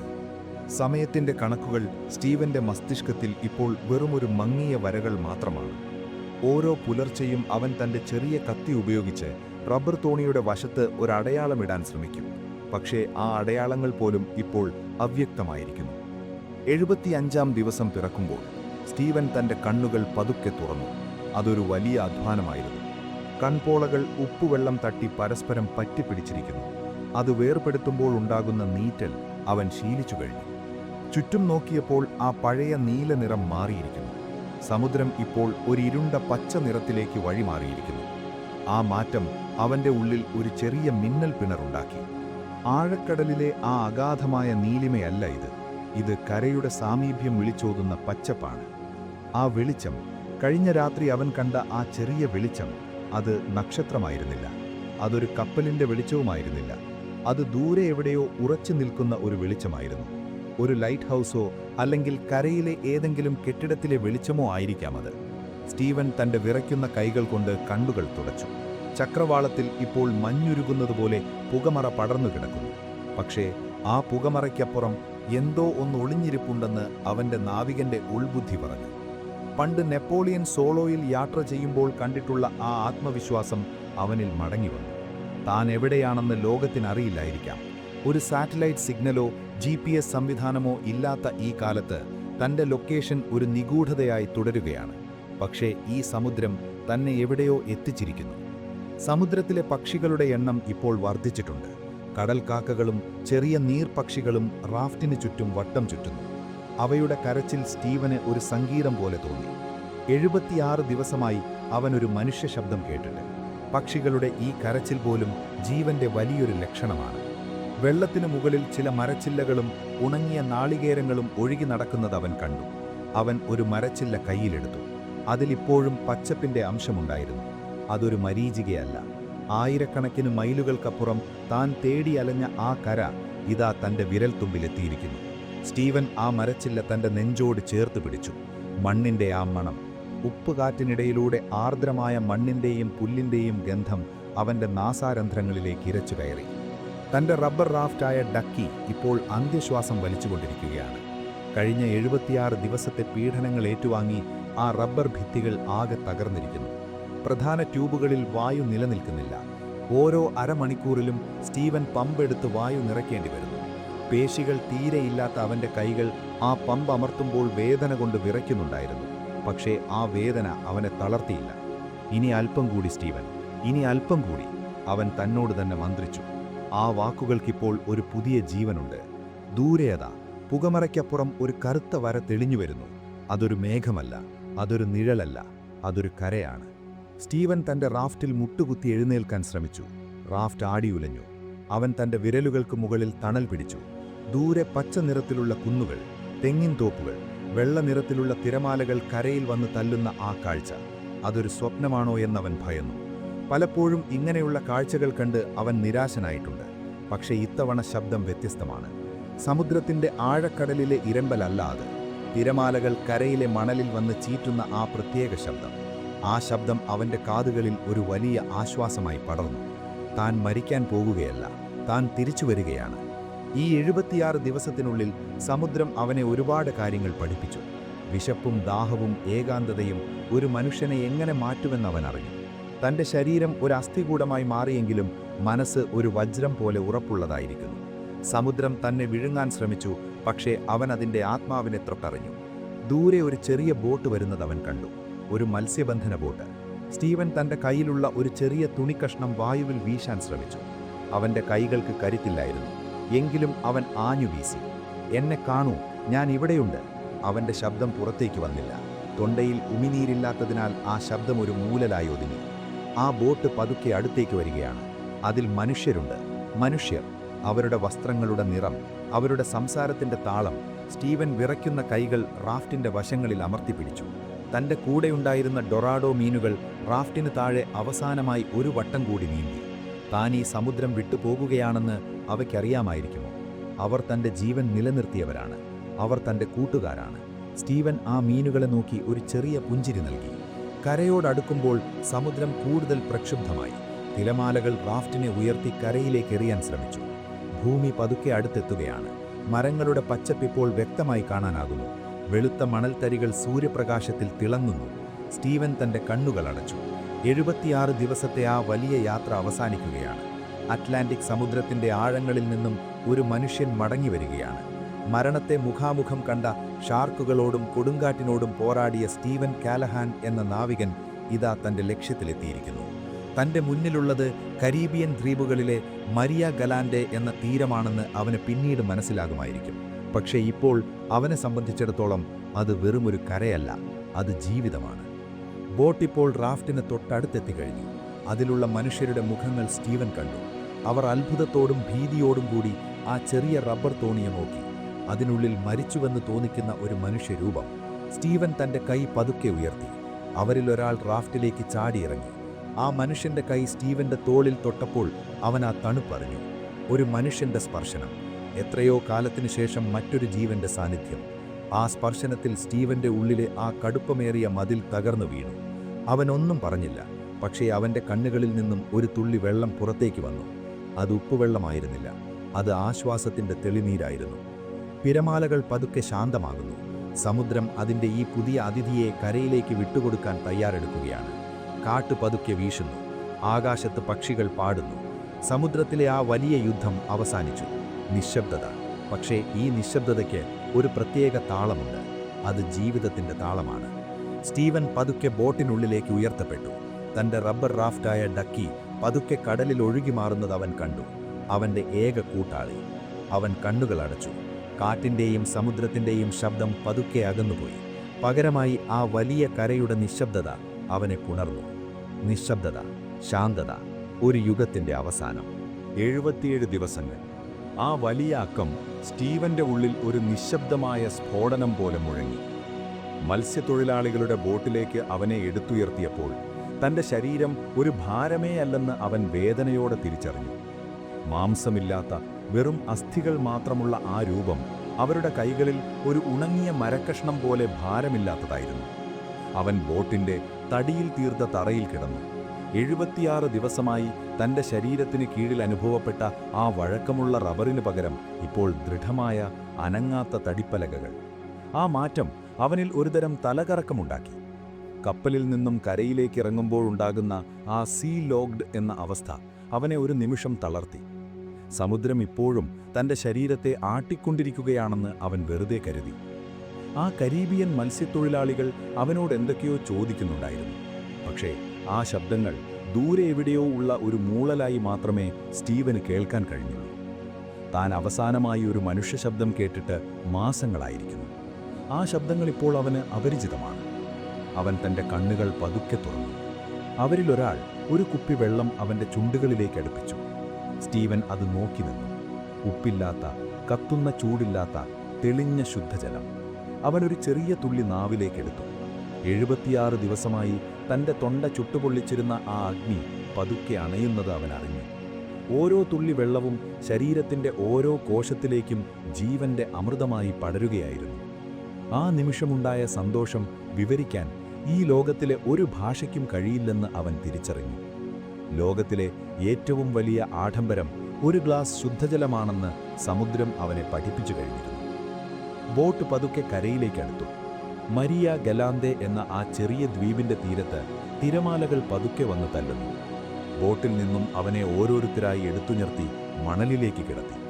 76 ദിവസങ്ങൾക്ക് ശേഷം ആദ്യമായി അവൻ ഭൂമിയെ തൊട്ടു. ആ വെളുത്ത മണൽത്തരികൾ അവന്റെ വിരലുകൾക്കിടയിലൂടെ അരിച്ചറിഞ്ഞു. അത് ചൂടുള്ളതായിരുന്നു, ജീവനുള്ളതായിരുന്നു. അവൻ തന്റെ വിരലുകൾ മണലിൽ ആഴ്ത്തി. താൻ മരിച്ചിട്ടില്ല. താൻ സ്വപ്നം കാണുകയല്ല. തന്റെ പാദങ്ങൾക്കിടയിൽ ഇപ്പോൾ വെള്ളമല്ല, ഉറച്ച മണ്ണാണ്. ആ ബോധം വന്നപ്പോൾ സ്റ്റീവൻ ആ മണലിൽ തന്റെ മുഖമമർത്തി. ഭൂമിയുടെ ആ വന്യമായ ഗന്ധം, ചെടികളുടെ മണം, പൂക്കളുടെ ഗന്ധം, സമുദ്രത്തിലെ ഉപ്പും മീൻ ചീഞ്ഞ മണവും നിറഞ്ഞ ലോകത്തു നിന്നും അവൻ മറ്റൊരു പ്രപഞ്ചത്തിലേക്ക് മടങ്ങി വന്നിരിക്കുന്നു. അവർ അവനെ അടുത്തുള്ള ഒരു ചെറിയ ആശുപത്രിയിലേക്ക് കൊണ്ടുപോയി. അവിടെയുള്ള വെളുത്ത ഭിത്തികളും വൃത്തിയുള്ള വിരിയിട്ട കിടക്കയും അവന് അപരിചിതമായി തോന്നി. ഒരു നഴ്സ് അവന്റെ ശരീരത്തിലെ ഉപ്പുവെള്ളം തുടച്ചു മാറ്റാൻ ശ്രമിച്ചു. അവന്റെ വസ്ത്രങ്ങൾ ചർമ്മത്തിൽ ഒട്ടിപ്പിടിച്ചിരുന്നു. ആ വസ്ത്രങ്ങൾ മാറ്റുമ്പോൾ സ്റ്റീവൻ വേദന കൊണ്ട് പുളഞ്ഞു. അവന്റെ ശരീരത്തിൽ 1 ഇഞ്ച് പോലും മുറിവുകളില്ലാത്ത ഇടമില്ലായിരുന്നു. പക്ഷേ ആ വേദനയ്ക്കിപ്പോൾ ഒരു മധുരമുണ്ട്. അത് അതിജീവനത്തിന്റെ മുറിപ്പാടുകളാണ്. 76 ദിവസത്തെ പോരാട്ടത്തിന്റെ അടയാളങ്ങൾ. ഡോക്ടർമാർ അവന്റെ തൂക്കം നോക്കി. 72 കിലോ ഉണ്ടായിരുന്ന ആ നാവികൻ ഇപ്പോൾ വെറും 39 കിലോ മാത്രമായി ചുരുങ്ങിയിരിക്കുന്നു. തന്റെ ശരീരത്തിലെ പകുതിയോളം മാംസം സമുദ്രം കവർന്നെടുത്തിരിക്കുന്നു. പക്ഷേ അവൻ തന്റെ ആത്മാവിനെ വിട്ടുകൊടുത്തില്ല. ആദ്യത്തെ കുറച്ച് ദിവസങ്ങൾ സ്റ്റീവൻ സംസാരിച്ചതേയില്ല. അവൻ ആ ജനലിലൂടെ പുറത്തുള്ള സമുദ്രത്തെ നോക്കി നിന്നു. ദൂരെ അതാ ആ അനന്തമായ നീലപ്പരപ്പ്, അറ്റ്ലാന്റിക് സമുദ്രം. അതൊരു ശത്രുവാണോ അതോ മിത്രമാണോ എന്ന് അവൻ ഇപ്പോഴും നിശ്ചയമില്ല. അത് തന്റെ പായ്ക്കപ്പലായ നെപ്പോളിയൻ സോളോയെ വിഴുങ്ങി. തന്നെ പട്ടിണിയിട്ടു, ദാഹിപ്പിച്ചു, കൊല്ലാൻ ശ്രമിച്ചു. പക്ഷേ അതേസമയം തന്നെ അത് തന്നെ മാറ്റിയെടുക്കുകയും ചെയ്തു. ആ സമുദ്രം തന്നെ ഒരു പുതിയ മനുഷ്യനാക്കി മാറ്റിയിരിക്കുന്നു. തന്റെ അഹങ്കാരങ്ങളെല്ലാം ആ ആഴക്കടലിൽ മുങ്ങിപ്പോയിരിക്കുന്നു. ഇപ്പോൾ അവശേഷിക്കുന്നത് പ്രകൃതിയുടെ മുൻപിൽ വിനയാൻവിതനായ ഒരു മനുഷ്യൻ മാത്രമാണ്. തന്നെ അതിജീവിക്കാൻ സഹായിച്ച ആ ഡൊറാഡോ മീനുകളെയും സ്രാവിനെയും ഓരോ തിരമാലയെയും അവൻ നന്ദിയോടെ ഓർത്തു. അവർ അവനെ ഒറ്റയ്ക്കാക്കിയില്ല, അവർ അവനോടൊപ്പം ആ യാത്രയിലുണ്ടായിരുന്നു. തൻ്റെ റബ്ബർ റാഫ്റ്റായ ഡക്കി ഇപ്പോൾ എവിടെയായിരിക്കും? അതൊരുപക്ഷെ ഇപ്പോഴും കടലിൽ ഒഴുകി നടക്കുന്നുണ്ടാകും. തന്നെ 76 ദിവസം താങ്ങി നിർത്തിയ ആ റബ്ബർ തോണിക്ക് ഒരു ജീവനുണ്ടെന്ന് സ്റ്റീവൻ വിശ്വസിച്ചു. ലോകത്തിലെ ഏറ്റവും വിശ്വസ്തനായ സുഹൃത്തായിരുന്നു അത്. അതിന് സുഷിരം വീണപ്പോൾ താൻ അനുഭവിച്ച ആ ഭയം അവനോർത്തു. ആ സുഷിരം അടയ്ക്കാൻ താൻ നടത്തിയ പോരാട്ടം, അതെല്ലാം ഇപ്പോൾ ഒരു പഴയ പുസ്തകത്തിലെ കഥ പോലെ അവന് തോന്നി. 1800 മൈലുകൾ, അതൊരു ചെറിയ ദൂരമല്ല. ആ ദൂരം മുഴുവൻ താൻ ഒരു റബ്ബർ തോണിയിൽ പിന്നിട്ടിരിക്കുന്നു. ലോകത്തിൻ്റെ ചരിത്രത്തിൽ തന്നെ ആരും ചെയ്യാത്ത ഒരു യാത്ര. ഒരു മാപ്പും ഒരു കോമ്പസും, തൻ്റെ ലൊക്കേഷൻ അറിയാൻ യാതൊരു വഴിയുമില്ലാതിരുന്നിട്ടും പ്രപഞ്ചം തന്നെ ഈ കരയിലെത്തിച്ചു. ദിവസങ്ങൾ കടന്നുപോയി. സ്റ്റീവൻ പതുക്കെ ഭക്ഷണം കഴിക്കാൻ തുടങ്ങി. ഓരോ കഷ്ണം ഭക്ഷണവും അവൻ വളരെ പതുക്കെയാണ് ചവച്ചിറക്കിയത്. ഭക്ഷണത്തിന് ഇത്രയധികം രുചിയുണ്ടെന്ന് അവൻ ആദ്യമായി അറിഞ്ഞു. വായുവിൽ നിറയുന്ന പൂക്കളുടെ മണം അവൻ ആർത്തിയോടെ ശ്വസിച്ചു. ഉറങ്ങുമ്പോൾ താൻ ഇപ്പോഴും കടലിലാണെന്ന് അവന് തോന്നും. കിടക്ക ഉയർന്നു താഴുന്നതുപോലെ, റാഫ്റ്റിൽ തിരകൾ വന്ന് തട്ടുന്നതുപോലെ അവൻ നടുക്കത്തോടെ ഉണരും. പക്ഷെ ചുറ്റും നോക്കുമ്പോൾ, ശാന്തമായ മുറി കാണുമ്പോൾ അവൻ സമാധാനിക്കും. ആ നിശബ്ദത ഭയപ്പെടുത്തുന്നതല്ലായിരുന്നു, അതൊരു തലോടലായിരുന്നു. രാത്രിയിൽ ആശുപത്രിയുടെ ബാൽക്കണിയിലിരുന്ന് അവൻ നക്ഷത്രങ്ങളെ നോക്കി. സമുദ്രത്തിൽ വെച്ച് താൻ കണ്ട അതേ നക്ഷത്രങ്ങൾ. അവർക്ക് യാതൊരു മാറ്റവുമില്ല. തൻ്റെ അതിജീവനത്തിന് സാക്ഷികളായവർ അവരാണ്. താൻ ഒറ്റയ്ക്കിരുന്ന് അവരോട് സംസാരിച്ച രാത്രികൾ, തൻ്റെ മരണം അവർ പ്രവചിക്കുമോ എന്ന് ഭയന്ന നിമിഷങ്ങൾ, എല്ലാം ഇപ്പോൾ മനോഹരമായ ഓർമ്മകളായി മാറിയിരിക്കുന്നു. സമുദ്രം അവനെ ഒരുപാട് മുറിപ്പെടുത്തിയിരിക്കാം, പക്ഷേ അത് നൽകിയ പാഠങ്ങൾ വിലമതിക്കാനാവാത്തവയാണ്. ജീവിതം എത്രമാത്രം ലളിതമാണെന്നും എത്രമാത്രം വിലപ്പെട്ടതാണെന്നും അവൻ ഇപ്പോൾ തിരിച്ചറിയുന്നു. ഒരു ഗ്ലാസ് വെള്ളം, ഒരു കഷ്ണം അപ്പം, ശ്വസിക്കാൻ ശുദ്ധമായ വായു, ഇതിനപ്പുറം മനുഷ്യന് മറ്റൊന്നും ആവശ്യമില്ല. തൻ്റെ വീട്ടുകാരെ വിളിച്ച നിമിഷം അവൻ ഇപ്പോഴും ഓർക്കുന്നു. അവരുടെ കരച്ചിലും സന്തോഷവും ഫോണിലൂടെ കേട്ടപ്പോൾ സ്റ്റീവൻ നിശബ്ദനായിരുന്നു.